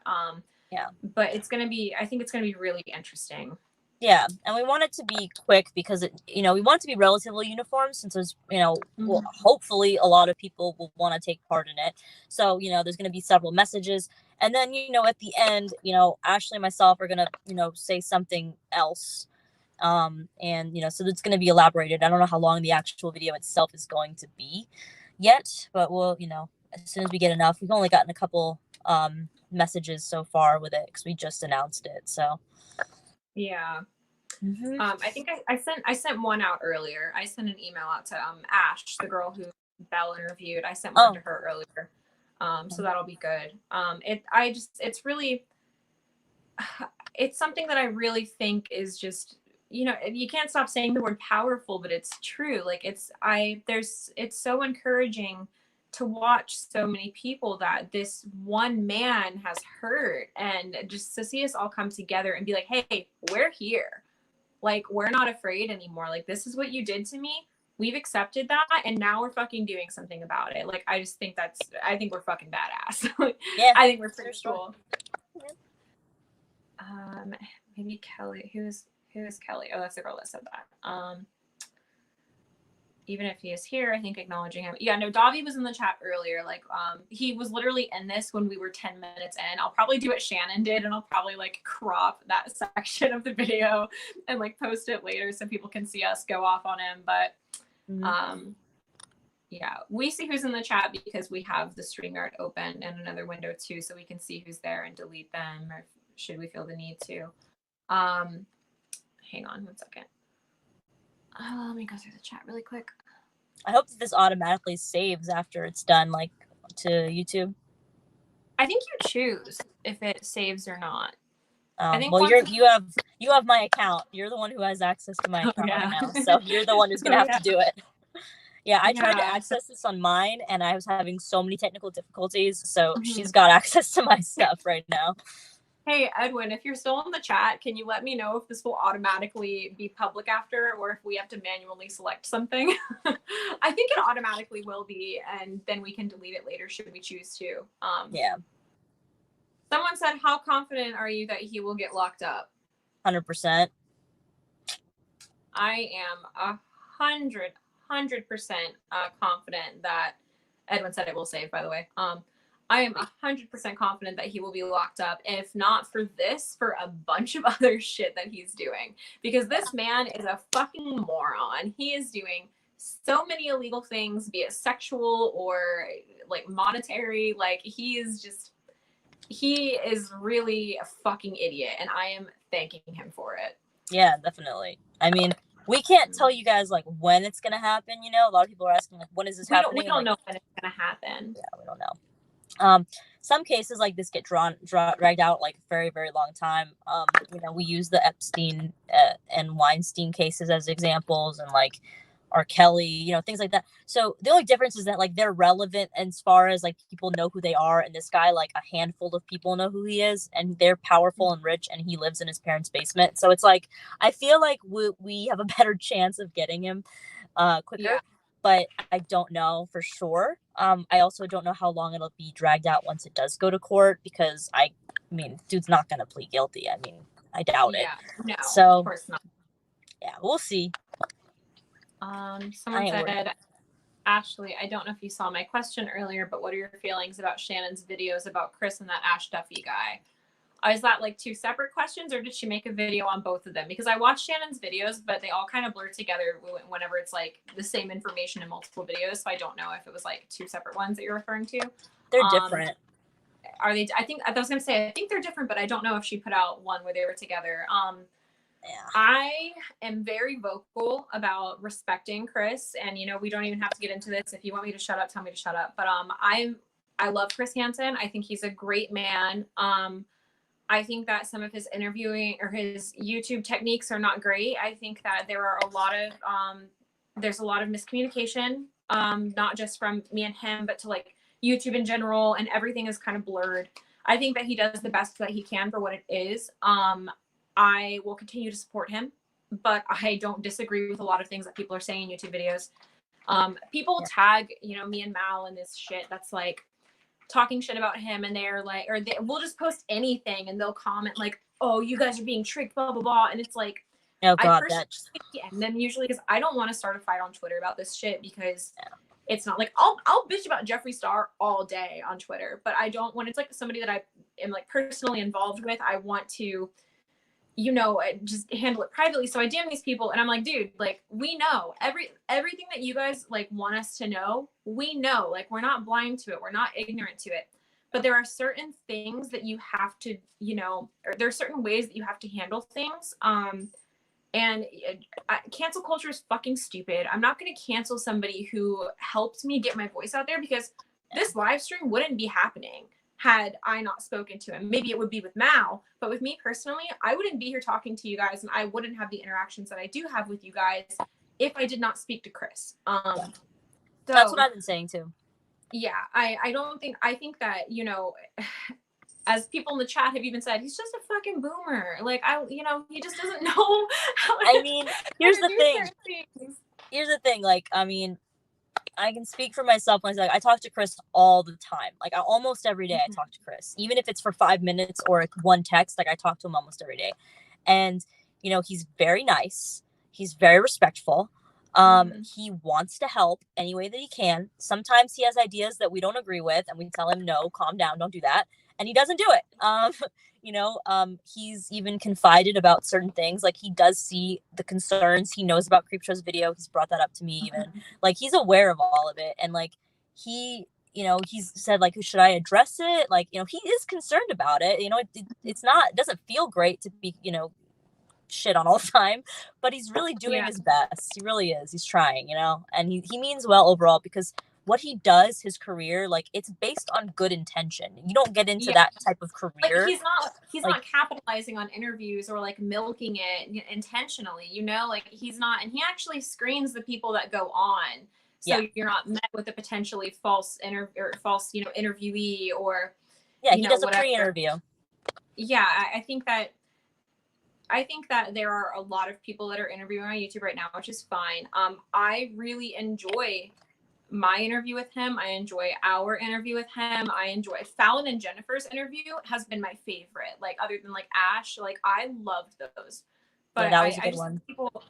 I think people need to fucking lay off, because you're distracting from the point right now. Like, the point, if we want to shit on Chris Hansen when this is all over, shit on him when it's all over. But right now we are in the middle of an investigation.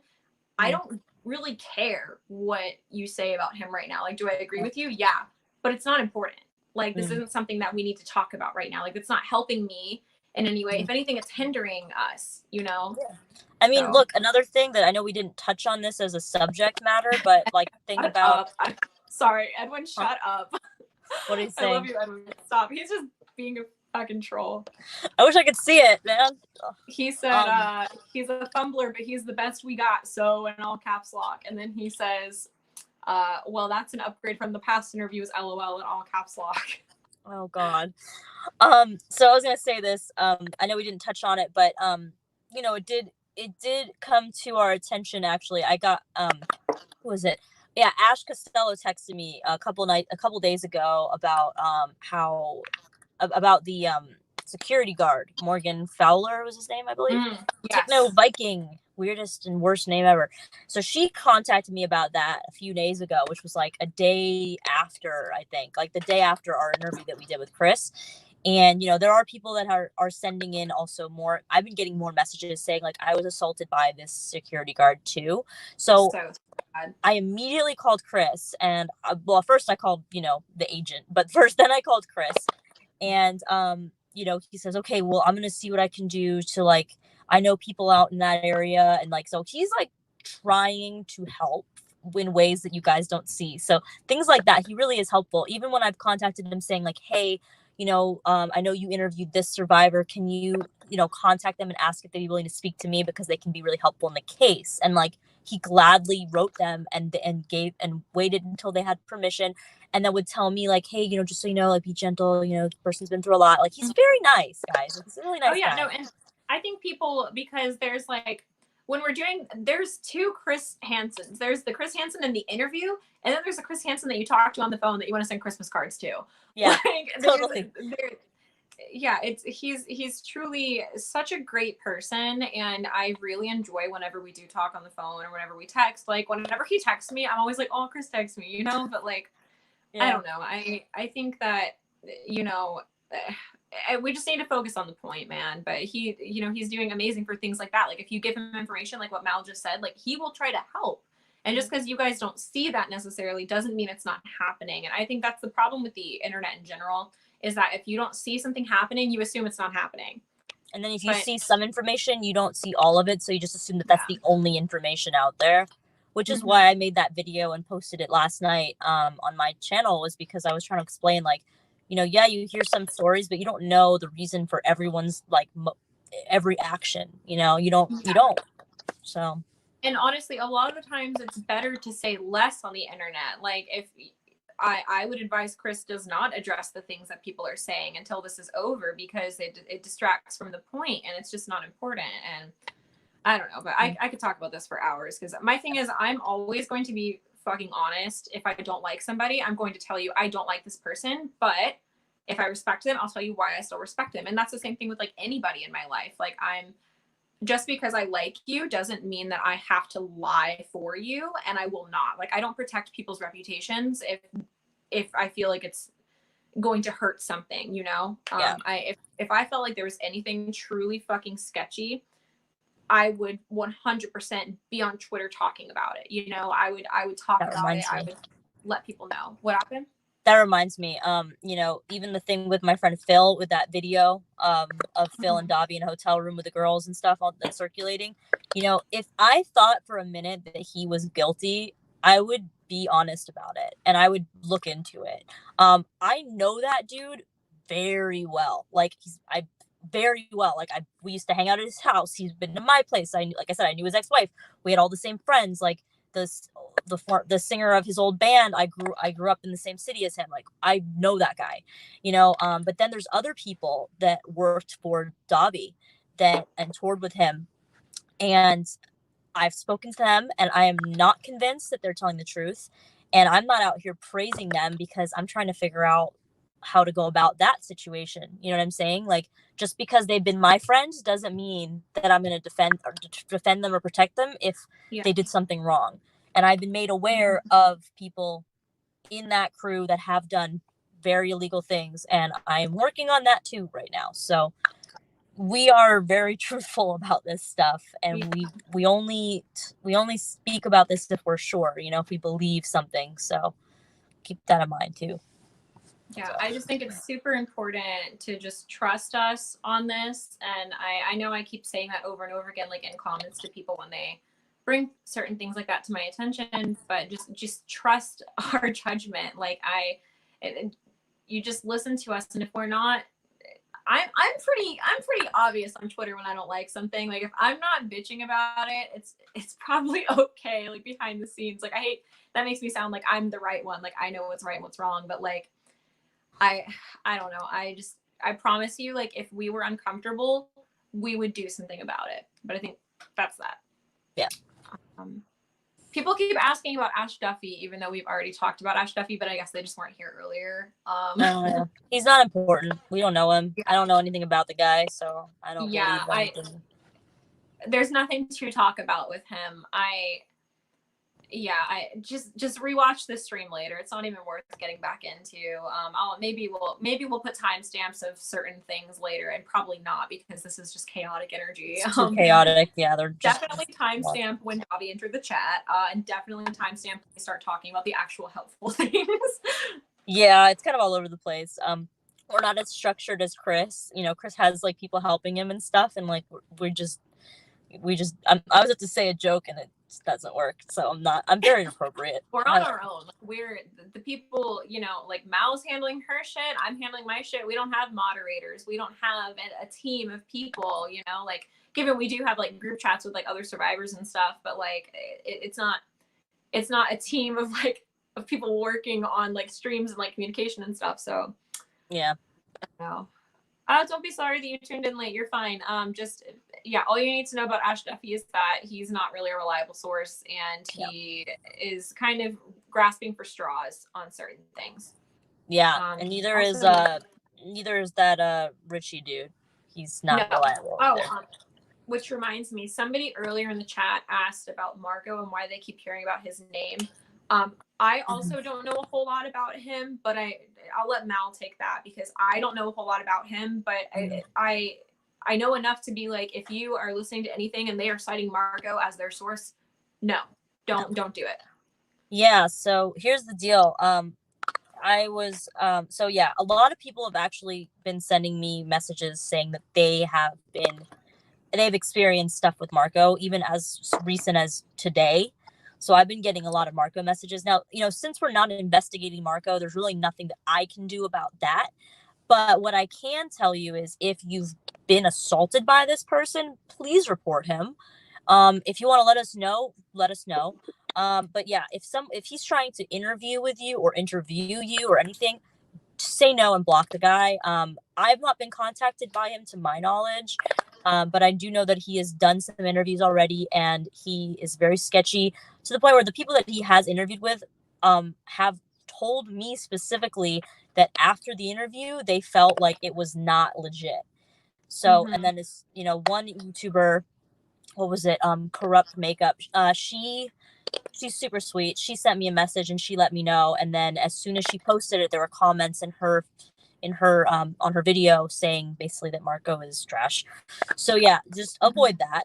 He's a former friend, but what it seems to me like it's more like he was a super fan of Blood on the Dance Floor. And Dahvie doesn't have actual friends, he has fan friends. So he's a fan friend. And for some whatever reason he decides that he's gonna join, you know, the not dark side. And I don't know, he's got allegations against him too, so I just would avoid that as much as possible if he contacts you. And if he does contact you, you know, let me know. I'll post about it and I'll tell people to tell him to shut up. Yeah, for sure. I was replying to some people in the chat while you're talking about that. Two things that I see people sending over and over again, which by all means send it over and over again because I will lose it if you do not send it over and over. Yeah. Like I'm not shitting on you guys sending repetitive things. Yeah. One is people are talking about either supporting Jay or being on the fence about him, so I want to talk about that. The second one, which we'll talk about first probably because it's a lesser conversation to have, or like a less intense one, not intense, a less lengthy conversation to have. Is can we also mention people going after the underage girls and how they are not helping? Just because you hate Dahvie does not mean you have to harass underage girls. Yes, thank you. Shannon put a video on about that earlier, which was super good.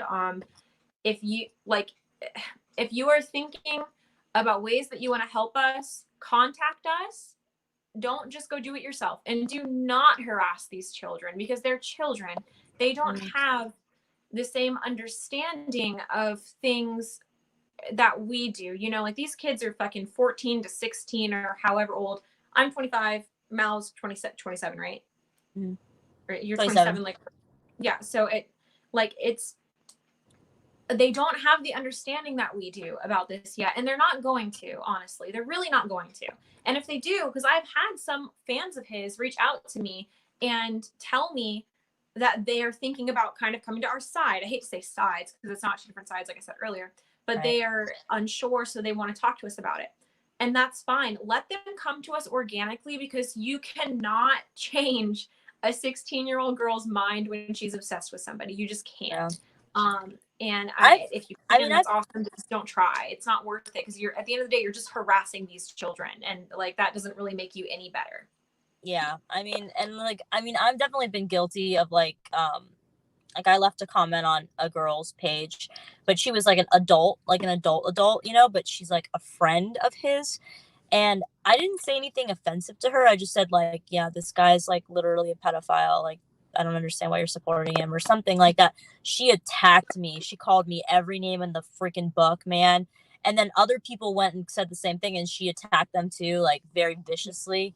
You know, my bad for stepping out on her, but like I definitely would never say something like that to anyone. Only human. Like if somebody says shit to you, I mean, it's natural to have that reaction. Like there's nothing wrong with slipping every now and again. Yeah, but yeah, I mean, that is a thing. Are we addressing Jay? Are we talking about Jay? Yeah. Yeah, really quick. I'm gonna kind of end that with something. Somebody said this in the chat, and I completely agree. They said, hang on, where to go? They said it's not helpful to put that responsibility on kids. A kind of push in the right direction and a softer approach is far less damaging. And I 100% agree. I've had plenty of his fucking fangirls contact me wanting to say some shit to me, and every single time, all that I say to them is, I can't make you believe me, but all that I need you to know is that I was your age. I was a fan of his. Like, I've not always been a hater, you know, air quotes, but like, I have photos with him in my bedroom. I have photos with him that I can't find because they're lost on MySpace, but I'm sure if I send somebody digging, they can find, of me and him together at his shows. Like, I was a fan, and I thought we were friends, as much of a friend as a 14-year-old can be with an, at the time, 24-year-old, or, you know, I was 13, 12, whatever. As much as, like, I wish that I could change their mind, I can't. And I let them know that. And I try to level with them that way. In a couple years, when this is all out there, they might come back and they might be like, listen, I'm sorry. I understand now. And I'm sorry for what I said. Because I've had people do that already, that reach back out to me later and are like, I'm sorry for acting out. Like, I totally understand. And you can't, the way to address angry people is not to be angry back. That's just never going to work. And if you need to, just block them and move on. It's just the internet. I block people all the time because there's nothing wrong with it. It's just the fucking internet, you know? Yeah. But hang on, let me go through one more time. I think somebody said something. I have a lot of experience in the communications, journalism, public relations fields. People are offering to help moderate and offering to help with communications with like journalism and stuff like that. But yeah, let's go ahead and talk about Jay really quick, because people are still talking about Jay. Okay. So I still text Jay whenever I need something, whenever I have a question about the case and anything. I text him, and he usually responds like within a minute. And we had like an hour-long phone call a couple weeks ago, and like we hadn't even talked in a while, but like it was very sweet. Like, it was really nice to hear from him. He is being helpful as much as he can be. Like, he doesn't withhold any information. He will always give me an answer if I have a question. And if he doesn't know, he tells me he doesn't know. Same thing with Sally, you know, same thing with Garrett. Like, these people are helpful. I mean, when Jay did his interview with Chris, it was kind of weird because there were other people in it. Like, Blair was in it. Spencer was in it. And it was just kind of all over the place. And he wasn't feeling good. Like, he was sick that day too. Sebastian. So that, was that his name? Not Spencer, Sebastian. Yeah, sorry, it's like the same thing. Sebastian. I thought it started with S's. Sorry, Sebastian. Apologies. But yeah, when he was doing that interview, you know, he was sick, and he was also in a room with, you know, Blair, who doesn't have anything to do with the case, and then Sebastian, who is a writer for the thing. So it's like completely different people's perspectives, you know. And it was kind of hard to go. And it's not shade on Blair. I don't know Blair. I'm just saying, like, you know, she wasn't involved. So it kind of was like weird. I'm sorry. I'm just going to say it. I'm shading her. You have nothing to do with it. You had no reason for being there. Fair enough. Basically, I think that interview should have just been with Jay, but it is what it is.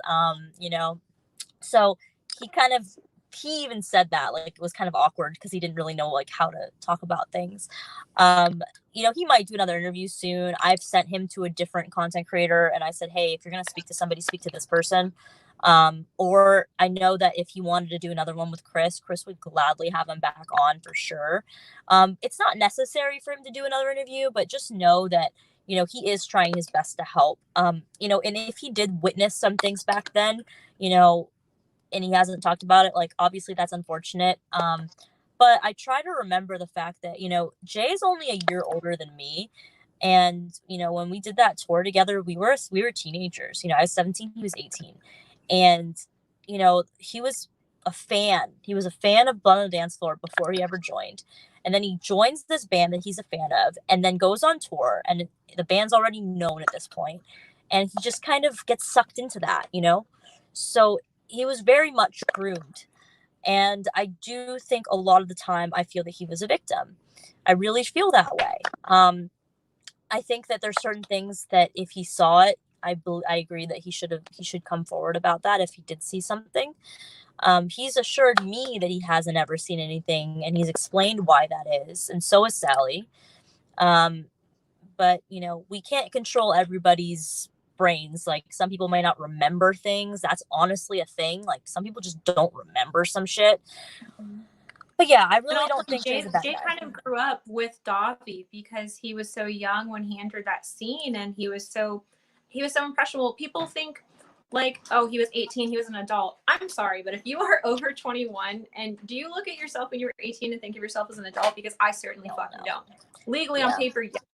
But he was put in this position where he was like, that's all that he had. Like we talked about earlier, he could either, you know, be a part of it or not be a part of it. And he didn't really have anything, from my understanding at the time, to fall back on. But that's, you know, more for you to get into. But just like from a different perspective of somebody who didn't know him personally. Like, I just, people are so quick to want to point fingers at anybody except the fucking rapist. So yeah, I mean, I think that there's plenty of people that have been around Dahvie that have seen more than they say, and whether they remember it or they don't remember it, you know, that's important, I guess, to some extent. But really, the serious thing is the actual, you know, predator himself. You know, that's the real issue that we're having here. Like, so I don't, and the more that we attack people into, like, bullying people into speaking out, or people that have spoke out and then picking apart their words, the more difficult that it makes it harder for other people to come forward. You know, I've addressed this 1,000 times already, but like, Fallon has been getting so much hate. God, she's bless her fucking heart, you know, like, she texts both of us and tells us about it, and like, it's really sad because she's trying to help, you know. And if you guys are gonna come at her, you know, it makes her feel like, wow, like, what, like, I'm just trying to, like, what do I do? And it also it shows, because there's people that have told me that they're afraid to come forward because of how people have reacted to other people coming forward. So we need to, like, be nice. You know, you have to put yourself in their position and really look at every single bit of it. Like, if, you know, people, I'm sure, obviously not to this extent, but you've had friends that you thought were good friends, and then later you found out a bunch of sketchy shit about them, and you're like, oh my God, how didn't I see it? It's kind of one of those things. And, you know, Dahvie is very much who he wants to be around whoever that person is.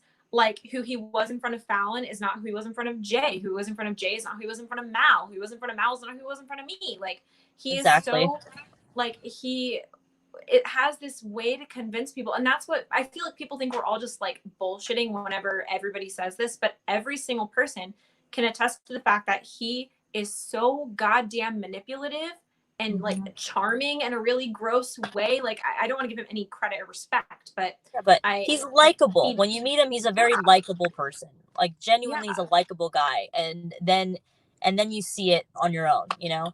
Like, I've seen his ugly side. I've seen him yell at people. I've seen all that stuff too. I mean, I've been bullied by him super bad for no reason at all. I've seen all of it. Like, I've seen Well, it dude, at every in one angle. of the pictures that I have with him, he's holding his phone and he's literally, like, obviously it's on video, so you don't know, but he's going off on some girl in the picture. And I'm laughing, having a good time, thinking it's so funny. And in the back of my mind, I'm fucking terrified because this girl obviously did something to make him upset or like wrong him in some way. And now I have seen what he does or what he used to do to people because now he has no fucking power. But like back in the day, it's like, if you went against him, like you felt the wrath of not just him, but a million other fucking people. So Yeah. People keep asking. I'm sorry, I had to interrupt this really quick. People keep asking if we know if anybody's contacted non-English speaking victims about this, like Spanish speaking victims. I don't know. I have no answer for you on that. I don't necessarily know how to go about handling that, but we can talk to somebody about it. Yeah, that's a good question. I mean, the most that we've done is really be public about the case and everything that we've been doing, and people just kind of contact us because we don't know who to reach out to unless it's like, for example, people from Huffington Post articles. I've reached out to some people from there because I know their name and I can find them on social media. But if if there's someone that doesn't speak English, like unless they reach out to me, I wouldn't know who to talk to. Yeah, like we aren't really scouring the internet trying to find every last person because honestly that's just unrealistic. We aren't the FBI, we aren't law enforcement. We are doing what we can with kind of what's in front of us and digging where we can. But that I have no idea how to go about doing that. We can talk to somebody about it though. Yeah, and even like when this does go to court, they're not gonna even bring up in court all of the people. They're not even gonna do that. They're not gonna say a list of names of every single person that has an allegation. And then even after he goes to prison or whatever, which I'm not saying like if, I'm saying like when. When, like, there's still gonna be people out there that hadn't come forward. I can literally guarantee and promise you that. There's some. Should I mention at all about the girl that messaged me today about the other girl? Yeah, I mean, I think it's just as long you know what I'm talking about, right? Yeah, the one that we were on the phone earlier messaged you about the person who's not available to speak anymore. Yes. Yeah, okay. I don't see why not. It kind of gives insight to this. I mean, this story I was hesitant about bringing it up. If it's anonymous, I don't see any harm in it. Okay, so I'm going to be bringing it up because this person contacted me because she wants her cousin's story known. So I will be telling that story at a later date, and I think probably using it in the PSA video as well. Like we've spoken about this. So I haven't told anybody else aside from Ashley and an agent on the case about this so far. But this girl, she said that she'd been struggling with, whether or not she was going to reach out to me since she's not a victim herself, but her cousin and her cousin's friend were. The cousin can't reach out anymore because unfortunately a few years ago she took her own life. And I'm sorry, I'm getting like emotional now talking about it. It's so sad. It's really sad. I haven't gotten the full story yet. She reached out to this girl's mother to get her account on the situation. So she's going to send me an email probably within the next day or so with a full explanation. But basically in her suicide note, she does name Dahvie by name as someone that has affected her to that extent. She was very, very affected by what happened. She says for at least a year, she was, I forget her words that she used, but it was like it affected her so badly, what had happened. So I think that I was hesitant with bringing that up prematurely, but I do think it is important because that is very sad. And who knows if there's anyone else in that same position. And, I don't know what he did to her, but it doesn't matter what he did to her. He did something bad. He did something that affected her. I mean, there are girls who, never were physically assaulted by him, but were emotionally in some way, and they were scarred by him. Bad. Yeah, there's a lot. So you're so impressionable. You can't, there's plenty of girls right now who are currently speaking to him or have been that are young, and it's just through the internet, and it's still hurtful. It is. It's true. So yeah, I mean, there's something else to think about. I will be talking about that once I have the full story, and it will be in the PSA, I believe. But yeah, I mean, the whole reason they reached out to me was because they want the story heard. So the cousin's friend has not come forward yet. She doesn't know that she will. There's like people inquiring in the chat about it already. Like, don't ask us questions about it because it's so soon. Mm-hmm. We can't answer things like that right now. And even some of the questions, like even if we could answer them, we really shouldn't. Yeah. So I know you can't see it right now, but I'm not even going to name them because it's really like no shade to you guys. Like, you guys are great. Like, I'm not like trying to like shit on anybody who's asking those questions. Like, it's very, normal to be curious about things like this, but it's so new that it even if we know all these things, it should not be talked about. Yeah, I just got this message today, and I'm only bringing it up in this because I just felt like, hey, this is a thing too. But yeah, it will be discussed in the future. I believe at that point we will give her name. We'll cite it. It will be cited so you can know that it's real. But that is something that's very real, and that is very heartbreaking to hear that, because there are also girls that were so affected by him that did try to take their lives, and luckily they failed at that. But there are other girls, Ashley knows who I'm talking about, and that's real. There's a lot of girls that were affected by him that badly. So these are girls that were very young. I forget how old this specific girl was. I want to say 13 or 14. I'm not 100%.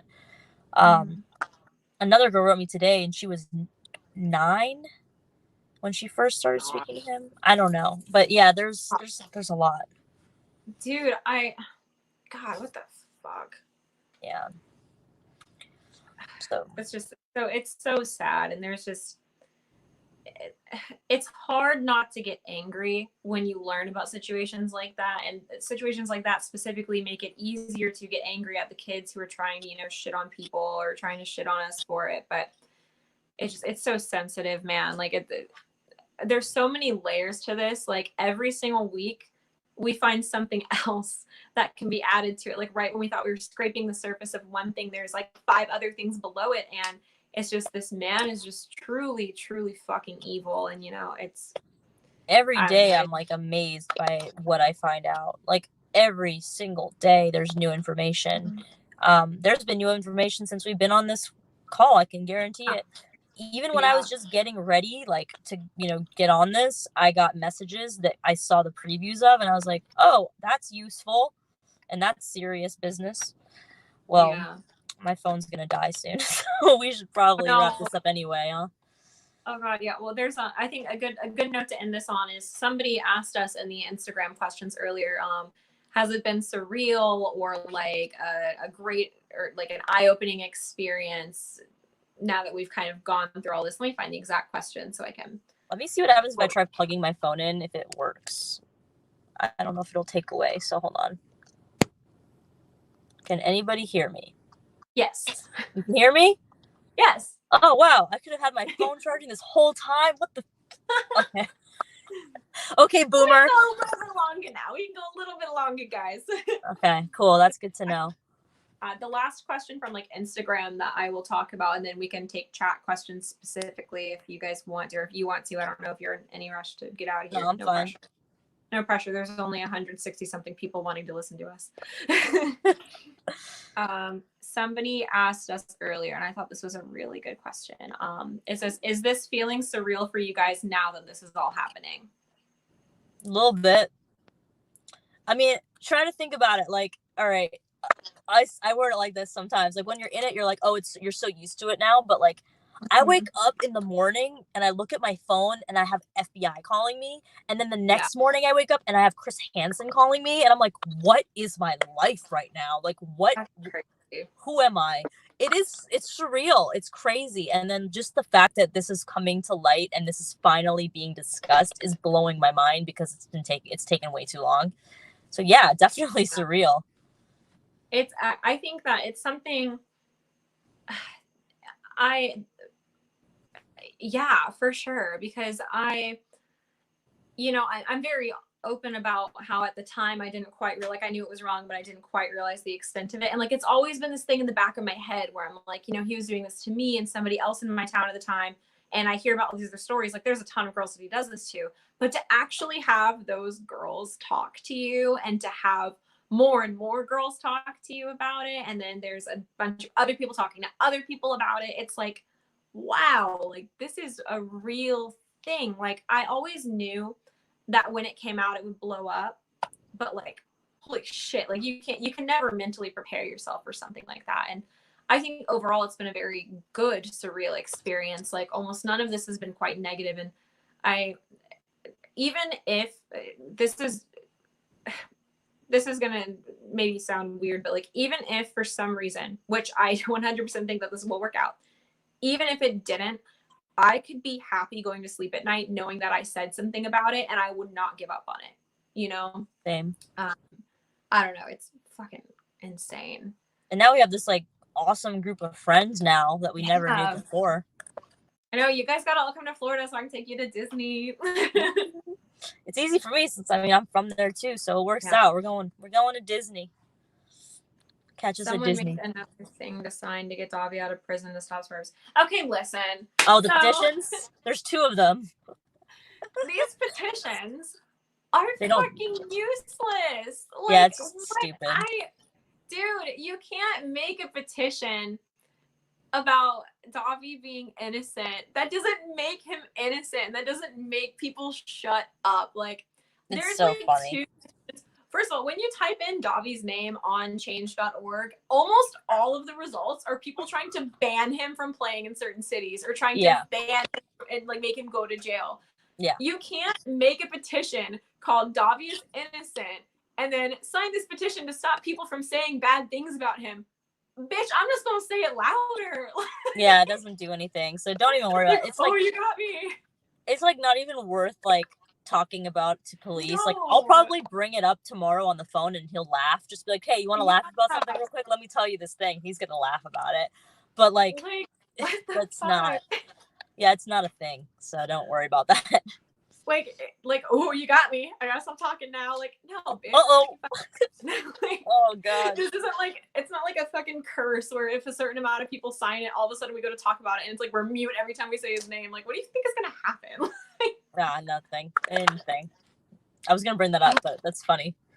Yeah. Oh, somebody said that just Googling his name brings up everything that he's done. Yeah, when you Google his name, you're not going to find anything positive. I had to search for his merch store because whenever, like, or the first one that he had, because when I looked it up, it was a bunch of allegations. Like, yeah, it's all negative now, which is great. Hilarious, honestly. Yeah. Good God, dude, it's fucking insane. All right, let me see. Okay, the chat is going fucking wild right now. Hang on. Okay, let me scroll down. Sorry in advance if this is too personal. I scrolled way back, so this is way back here now. How are you two handling this? Hope you're okay. I'm sure hearing all these stories can be taxing, but know that you're incredible for taking this on. Thank you, first of all. Thank you. Yeah, we're surviving. Hey, I was gonna say this is the thing. Yeah. You guys have really inspired me. I recently told my friend about being assaulted by my ex-boyfriend. She was the first person I'd ever told. For so long, I didn't realize what he did to me was assault. Good for you. Good for you.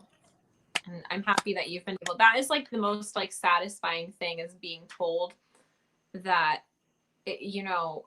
us talking about it in any way helps somebody feel comfortable talking about it. Like, I think that's fucking awesome. And honestly, that's what I could really hope for out of everything. Like, if anything, I just want to help somebody realize that, like, talk about it, Those are my favorite messages. I've seen a lot of those too. Like people saying like, I was able to tell so-and-so for the first time and I feel comfortable talking about my situation now. Like, thank you. I'm going to report my situation. I'm like, oh my God, that's freaking awesome. Love that. Oh, the reason the petitions were brought up is because another one was made as we're talking. Oh my God. All right, like, well, have fun. To me. I'll fucking sign it just so I can put a note in there that says Dahvie's a fucking child molester. Like, it's not going to do anything. I was going to sign it yesterday, but I was like not sure if I should, but I think I'll sign it just so I can like leave a note with like links to the videos and stuff. So stupid, man. Last time I checked, there was 5 petitions. There was only like 2 yesterday, so Whatever, they don't matter. Let me see. I didn't even know much of an interview. I don't know who that is. If you watch a Blow on the Dance Floor music video, the allegation videos show up in all the results now. Good. Good. That's good. That is the right thing. That's positive, yeah. I wonder if he's going to make a statement. I haven't heard a peep from him. Girl! He's not or they, them, boy. I don't know. I didn't read your name. I don't discriminate here. But he had an opportunity earlier in this very chat that we are sitting in. He had the opportunity to say anything. And what did he do? He put a fucking ghost emoji. He's not going to do anything. He's not going to make a statement. I mean, I can guarantee you that if he has a lawyer, which I believe he does, he's probably being told not to say anything right now. Because his lawyer likely realizes that he's guilty. So he's like, do not say anything. Like, do not say anything. Yeah. Defense attorneys, they know whether or not someone's, guilty or not. Yeah. Their job is to do their best to try to, get them out of the situation the best way they can. So he's very likely not going to post any response to this. And if he does, it's going to be complete bullshit. So. Well, every day he posts something little about like, oh, let the light and the happiness and whatever, like fuck your light and happiness. Don't listen to the negativity. You are the magic. You are the power, bitch. You don't even know what that means. You don't meditate. Imagine being a pedophile and justifying it by being like, breathe in the positivity and let out the negativity. Like, bitch, you a pedophile. Right? It's like, breathe out the negativity. It's like, you are the negativity. I wish I could breathe you all the way out. You are the embodiment of the negativity.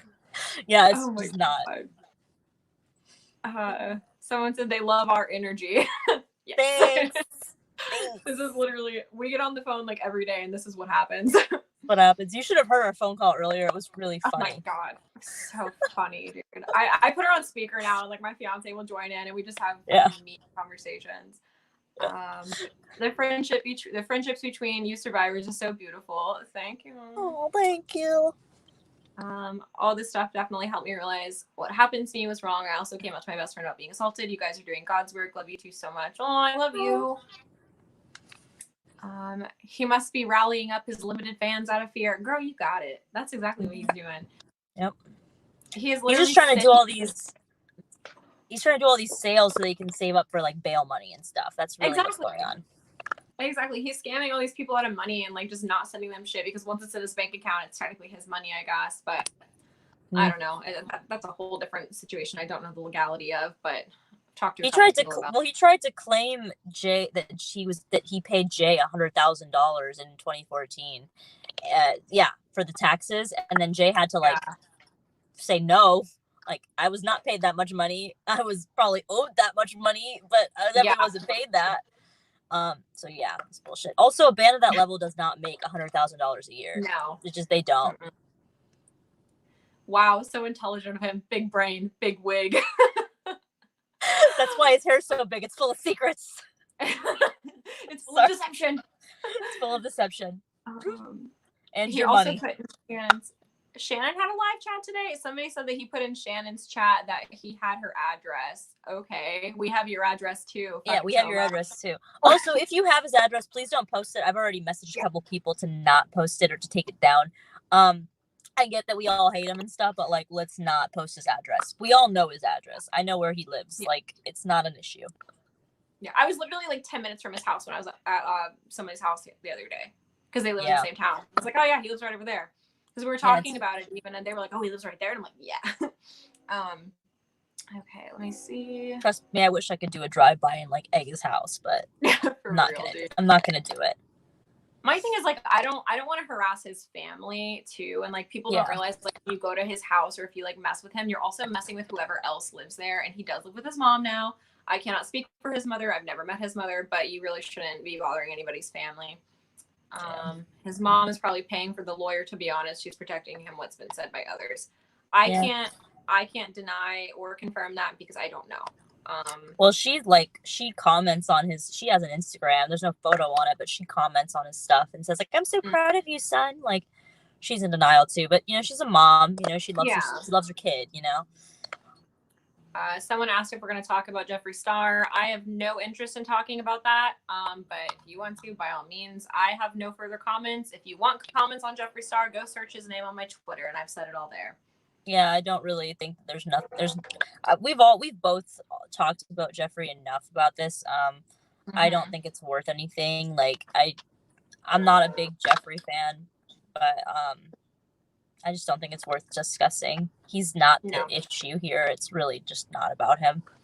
So. He's not the issue, but he's issue. Problematic. Yeah, he's problematic as a human, and definitely. I agree with everything negative being said about him. But I also just don't care to talk about it. Yeah, no, he's not a good person. He's never been a good person. I've been around him enough to see that, and a bunch of my friends are very close with him, or have been close with him, and like October, who I know, who just did an interview with Belle, like she's had bad experiences with Jeffree too. Everybody has. So yeah, I mean, if you hear something bad about Jeffree, someone asked us if we had comments to make on that interview, and I went in the chat and I said I don't have a comment for that, but if you want to talk about that, go ahead. Well, I mean, I don't know. I mean, October got treated like crap by everybody on that tour. I mean, I've talked to her about it before the interview went public or whatever, and yeah, I'm not really gonna say much about it other than that. But yeah, she got treated saying hi to everybody. Hi, Kyle. But anyways, yeah. So yeah, I don't really feel like that's necessary there. Yeah, if you hear anything negative about Jeffree, it's probably true. It is what it is. I will say that I don't really care about everybody bringing up like videos and stuff from his past. Like, stop tagging me in them. I don't care. Those are things that he's already talked about. I'm interested in the things that he has not talked about yet. So yeah, I've seen all of his old videos, like when they were posted originally and stuff. I remember when they came out, and they would come up on my new subscriptions on YouTube, and I'd be like, ugh. I'm surprised Dahvie hasn't got beat up already. Me too. Oh, there are people that have begged me for his address and stuff because they really want to go hurt him, and I'm like, please don't. Like, just don't. Oh. I don't want him to get like attacked or anything prematurely. Like, if it happens when he's in prison, I don't give a shit. Honestly, go ham, whatever. He could blame us for it. Like he could say it was our fault or whatever, even though we would have nothing to do with it. Yeah. I wouldn't be surprised if someone did, though, at some point, but I really don't at all say, like, please don't do that. Like, please don't. Let him, if he goes to prison, which when he goes, like, let him face his consequences. Yeah. Thoughts on Broken Side and the rest of the crunkcore scene outside of Blood on the Dance Floor? I have not heard the word crunkcore in, like, 10 years. Actually, somebody reached out to me, about Broken Side because the tour that I jumped on was immediately after. It was kind of a continuation of the tour with Broken Side, the first tour with Broken Side. So, and I used to know Seven.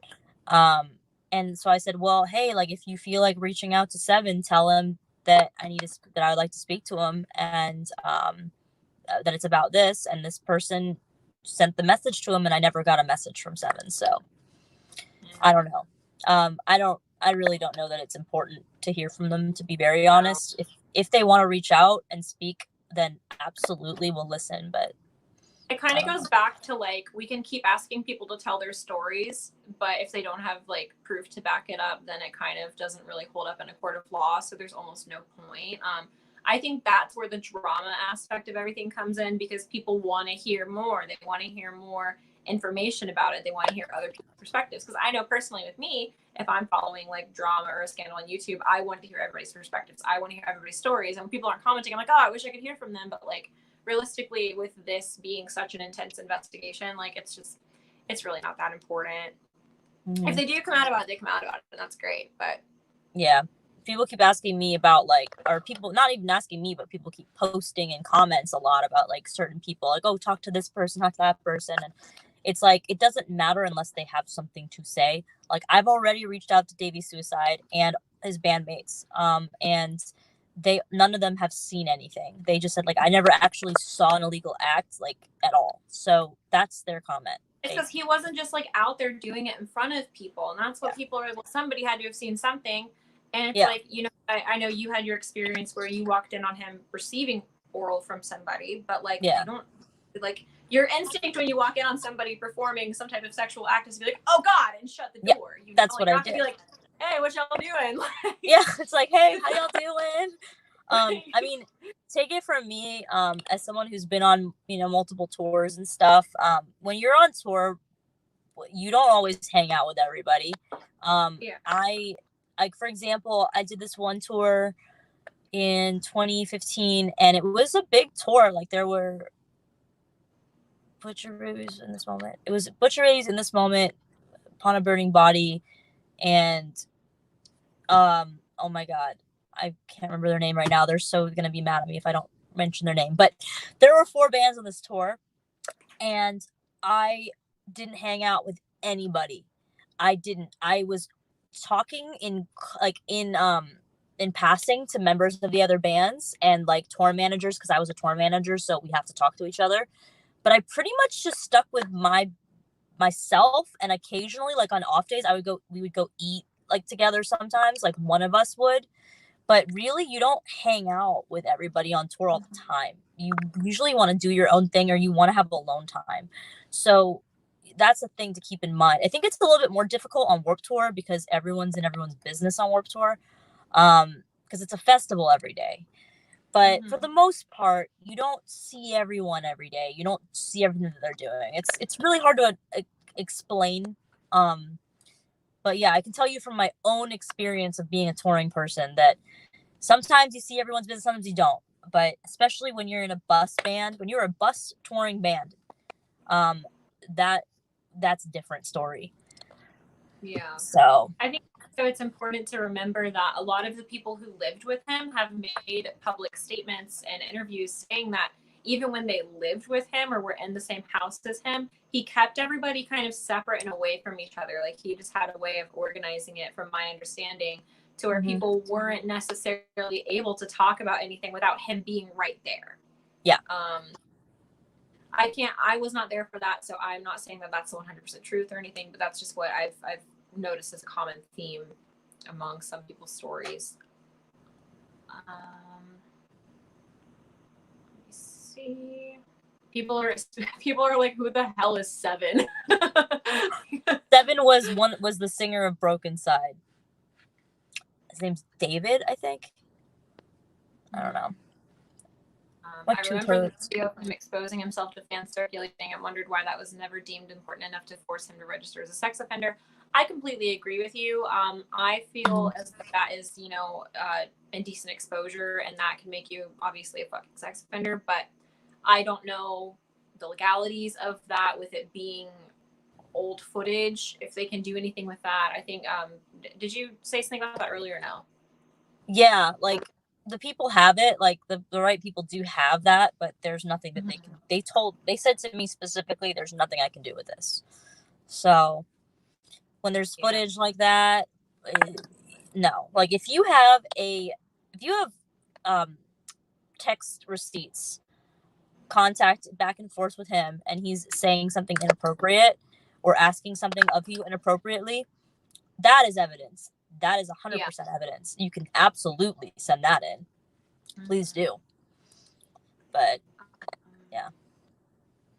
But you know, sometimes it doesn't necessarily, you don't necessarily need proof, because like, you know, my case is being looked at and I don't have any proof other than witnesses that knew I was on tour with him and stuff.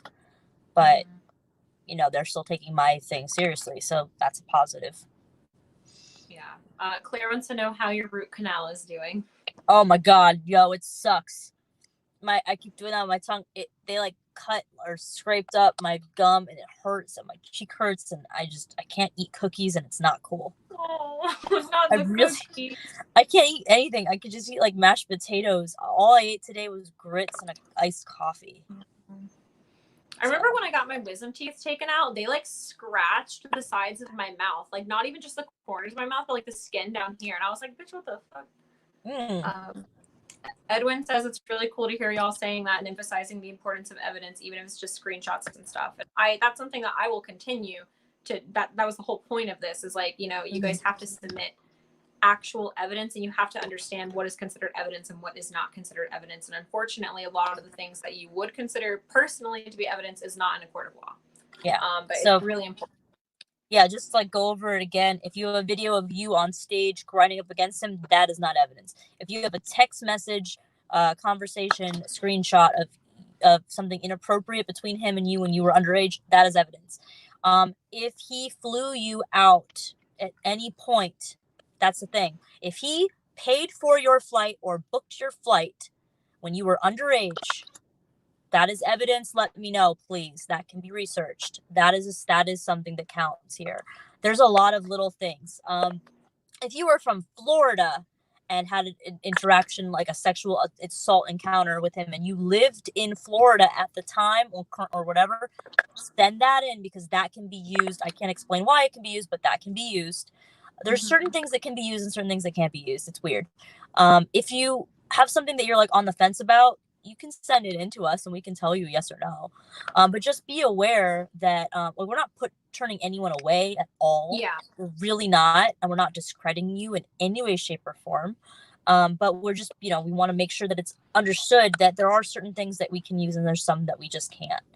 And that's not our wanting and doing, because, obviously we don't necessarily agree with the justice system very much. So yeah, there's plenty of stuff that I get sent every day that I'm like, God, I fucking feel you, dude. But unfortunately, I'm sorry, like we can't actually use that. And I think there's people in the chat now that weren't in here earlier when we talked about that a little bit more extensively. But unfortunately, like if we do say like, hey, sorry, we can't use this, it's nothing against you and it's not invalidating your experience or what you deem to be evidence. But we've learned a lot about what is actually evidence and what's not, and unfortunately a lot more is not than is, if that makes any sense.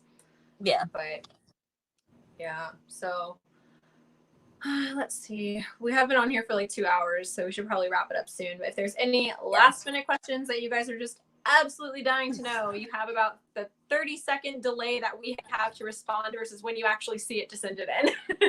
Send it up, and and we'll probably do this again. We definitely will do this again. I was asked that earlier. They asked if we were going to do this like as on like a weekly or an annual thing. Annual. Once a year, baby. Once a year. No, we'll definitely do it again. I don't know if it's going to be weekly or bi-weekly, or I think it's just whenever we feel like we want to do it. Like if we have enough information or things that we need to address at one given time, like we'll jump on and do it together. Or like, I've done like my little live things like on Instagram here and there too. Like we might even do that together as well.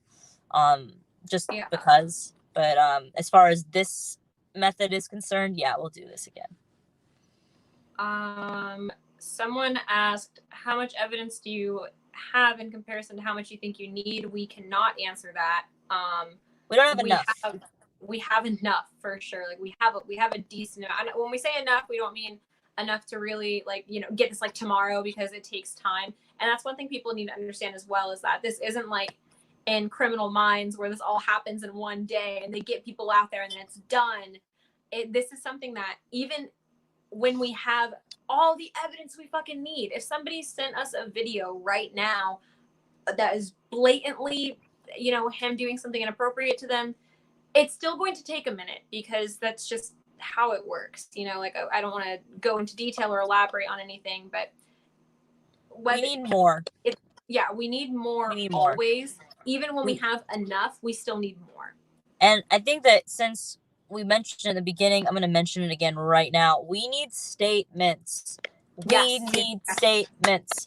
If you were assaulted, whether or not you did an interview, it does not matter. If you are someone that I have spoken to, or Ashley has spoken to, or you've spoken to, whether it be Repzilla or Chris or Belle or Damien or anybody really, and you haven't done an interview, doesn't matter. If you were assaulted, and please write a statement. Write a statement and send an email or contact one of us if you need to know who to get in touch with, because I want to make sure it goes to the right place, number one, file a report with your local police department. Wherever it took place, call that police department non-emergency line and explain that there's an investigation, that it is open, and that FBI is involved, and that you have been instructed to file a report, because they're going to be like, oh, well, it's FBI's thing. No, you tell them you've been instructed. I'm telling you right now.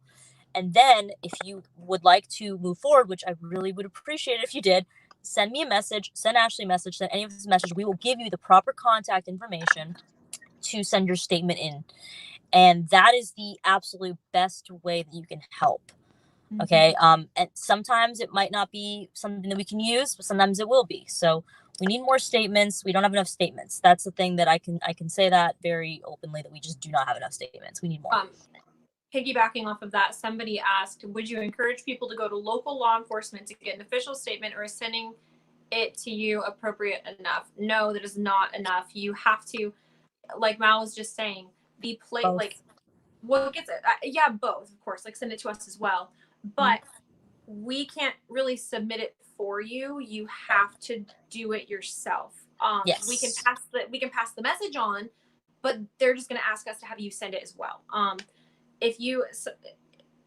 The confusing part about this, I feel like for a lot of people, is that you have to go to the police station in which in the town or location in which the assault happened.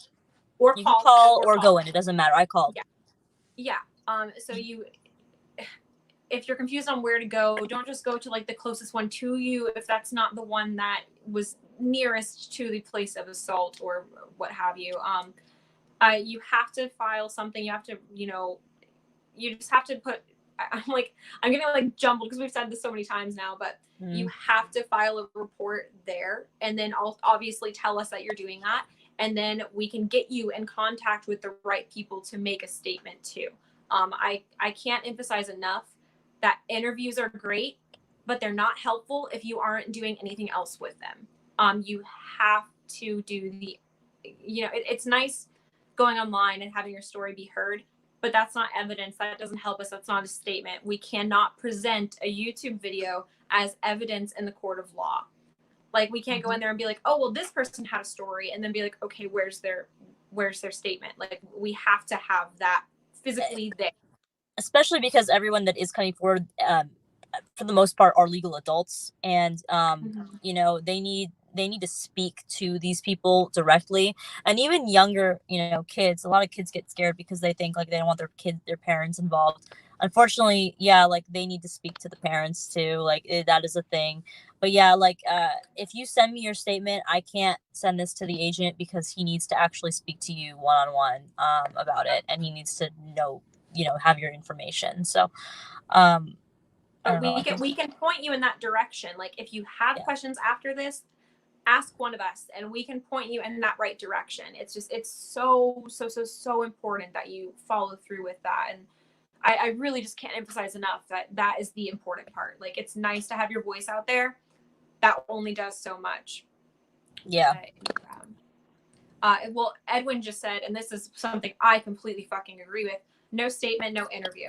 I've been thinking about that lately. I was thinking, like, I was talking to the agent about it. I was like, I'm about to start saying, if you don't write a statement, please don't do an interview. But that sounds mean, but it's true, because it's like, if you really want to help, this is what you need to do. Because, and I'm not like, we're not, it's not like that we're not understanding that you're stressed out in your life. Like, we get a lot of people get stressed. But it's like, it takes less time to write a statement and send an email than it does to organize a YouTube live broadcast and interview and then do the interview. It actually takes less time. Like, I was dreading writing my statement, and then I sat down, like I said, I did the voice recording thing on my phone. It took me less than 5 minutes to do it. And it was really easy. And then when I called the police department, when they called me back, when I finally had someone assigned, I was on the phone for like 10-15 minutes tops. Like, it was really not, it was kind of painless. It's a little awkward to have to talk to people you don't know about something like that. But it's even more awkward to put yourself in a position where you're being interviewed in front of thousands of people. Yeah, definitely. Like, because that helps people speak out, but that doesn't help justice be served. Like, doing the extra legal step is what does. Yep. Or Edwin says it helps the objective, and yes, it absolutely does. I even was thinking about with the email that we send out of like the form for our videos that we're going to be putting together. I want to put at the bottom of the form that we send out now, are you willing to make a statement, or are you willing to contact your local law enforcement or the place in, you know, which this took place about this, because that is so important. We can talk all day. You can get interviewed by Chris, by Shane, by anybody. It doesn't really matter. It helps people feel like there's something to relate to when they're watching it online, but that doesn't help the goal. Right. Yep. But somebody also said, very good point. Check the statute of limitations where you live, because thankfully Florida, there is no statute of limitations. So if you're from Florida, you have nothing to worry about with that. Like, you can, if it's happened to you 10 years ago, fucking come forward. You got this. But and you know what? I'm going to add to that, because statute of limitations is different for different things. Mm-hmm. So like there are occasionally exceptions in cases like this. There are exceptions out there. So even if your state has a statute of limitations of 4 years and this happened to you 12 years ago, still try, because there's a good chance. And even if you can't make a report with your police department, still contact FBI, or contact us, will give you to FBI. There's something that can be done, because I mean, we already are aware of things being done with that. So yeah. Somebody asked if Shane is Repzilla's name. Yes, that's Repzilla's name. I meant to say that earlier. Yeah. So Repzilla is Shane.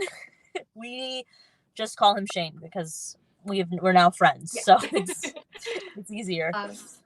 Edwin says, we have these two ladies helping facilitate the process this much, and yeah, it is significantly less criticism than online live chats and comments. An interview shouldn't be seen as a reward is all. I don't know if that was responding to somebody else or not, but I totally agree with that. Yeah. I just don't want anybody to feel like we're like attacking you if you've done an interview and you haven't spoken out yet. Like, it's not even that at all. It's just that we really want to, even for people that are, you know, trying to do an interview now or are thinking about reaching out and haven't yet, like, we don't want you to feel pressured, but we also want to make sure that you understand that this is very serious. And if you really do want justice to be served, and if you want to help, then this is the best way that you can help. Yeah. Sorry, there's a car. Okay. But yeah. Yeah, I think that's the main point why we're on here tonight and why we wanted to talk about this. And it's just, there's a lot of things going on, you know, within like the YouTube community or within other communities that are involved in this that really need to be talked about. And I feel like all of this is, you know, a good summary of it.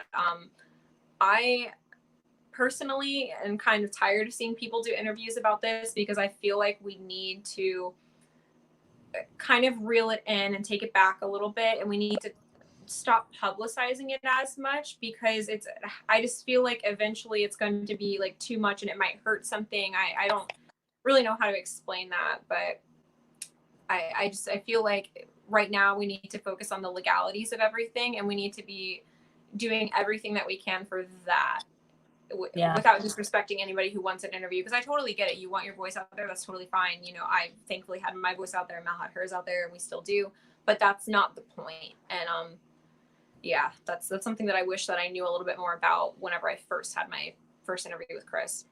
Yeah, well, it's okay. I mean, you know, it's definitely helpful, but this is a lot deeper, and I realize that everybody doesn't know how to handle it because it is such a unique situation. I mean, most people in their lives will never have to go through something like this, to this extent. I mean, especially when it comes to like how to handle it with YouTube and like social media, like that's a big thing that plays in, you know, it's very confusing. And I realize that, but yeah, I mean, we just want to make sure that we're doing something real with this. We want to make sure we handle it better, because we don't want this to get dragged out for another 10 years. We really want it to be just done and finished with already. I'm very optimistic. Maybe this is bold of me to say, but I'm pretty optimistic that by the end of the year, we will have some pretty good life-changing details regarding this. And I'm not saying that's fact. Like, I'm not like implying that I know something that we're not telling you. I just genuinely have a really good feeling with how far we've come in the past month and a half. It has been way farther than we've come in the last 10 years. So, yeah, me too. I feel the same way about that. All right. Ready to head off of here? Call it a night? Yeah. Are there any other last questions? We'll ask real quick. Give you 20 seconds to give us a question. And then we'll answer 2 questions maybe. And that's it. 2 more questions. Fight to the death for it. Yep, fight. We'll be here because there's a delay versus what we say versus when you guys hear it. Yeah. This is such a long video. People are going to be like, oh my God, this is like, they really went 2.5 hours on this. Well, Yeah. we had to. There's a lot to talk about. I cannot wait to post the clip of us going off on Dahvie. I really can't. Oh my God, it's so good. Are you able to edit it? Yeah, I can totally do that later. I'll just screen record. Okay. Edwin says favorite kind of chocolate. That's not important, Edwin. Edwin! The But dark definitely chocolate. Dark mint chocolate's chocolate.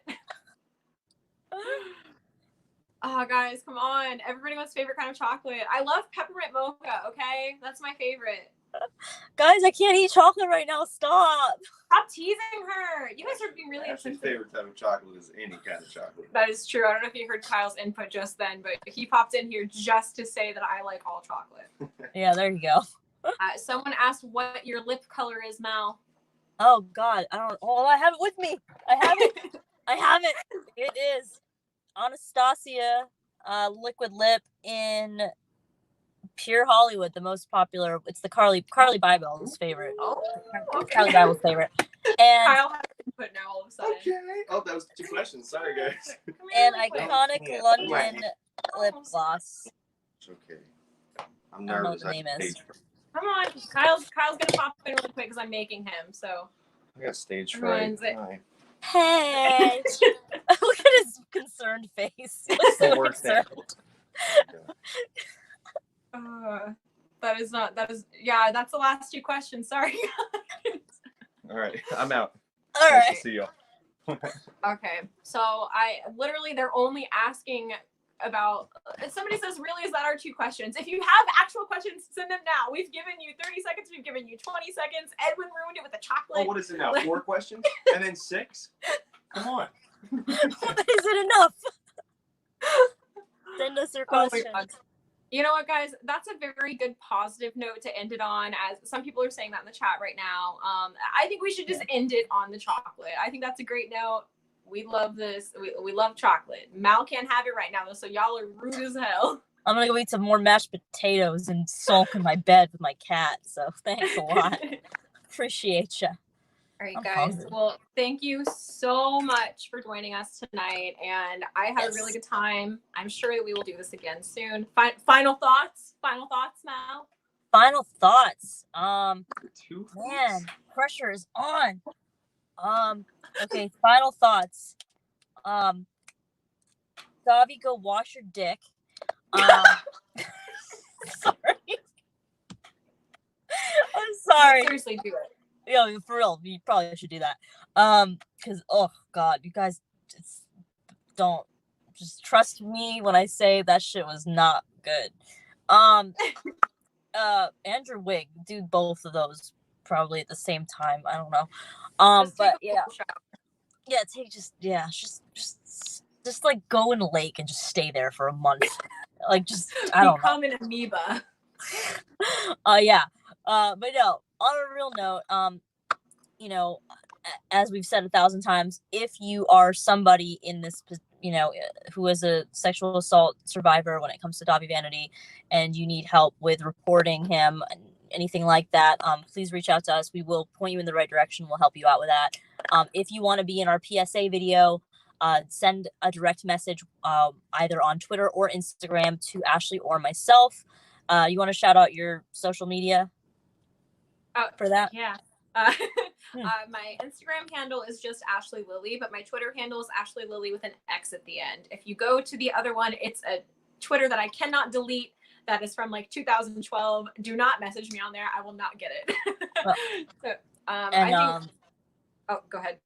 Oh no, sorry. I was gonna say mine was, my Instagram is at Mal_Levy, Levy. Yes, it's pronounced Levy, not Levy. Twitter is at Mal_Levy_. So yeah, those are our socials. You can hit us up on there if you need help with anything with this. And yeah, that's what that is. Okay. My final thoughts. Fuck you, Dahvie. I cannot wait to post that video later, and I cannot wait for everybody to see you make an ass out of yourself again. But on a realistic note with final thoughts, I think we are coming so far with this, and obviously we can't talk about it too extensively, but I feel so optimistic about it. And that's pretty much it. Everything else Mal said. So thank you guys so much for tuning in tonight and for dealing with our technical difficulties and uploading different links. All right. Yep. Bye, guys.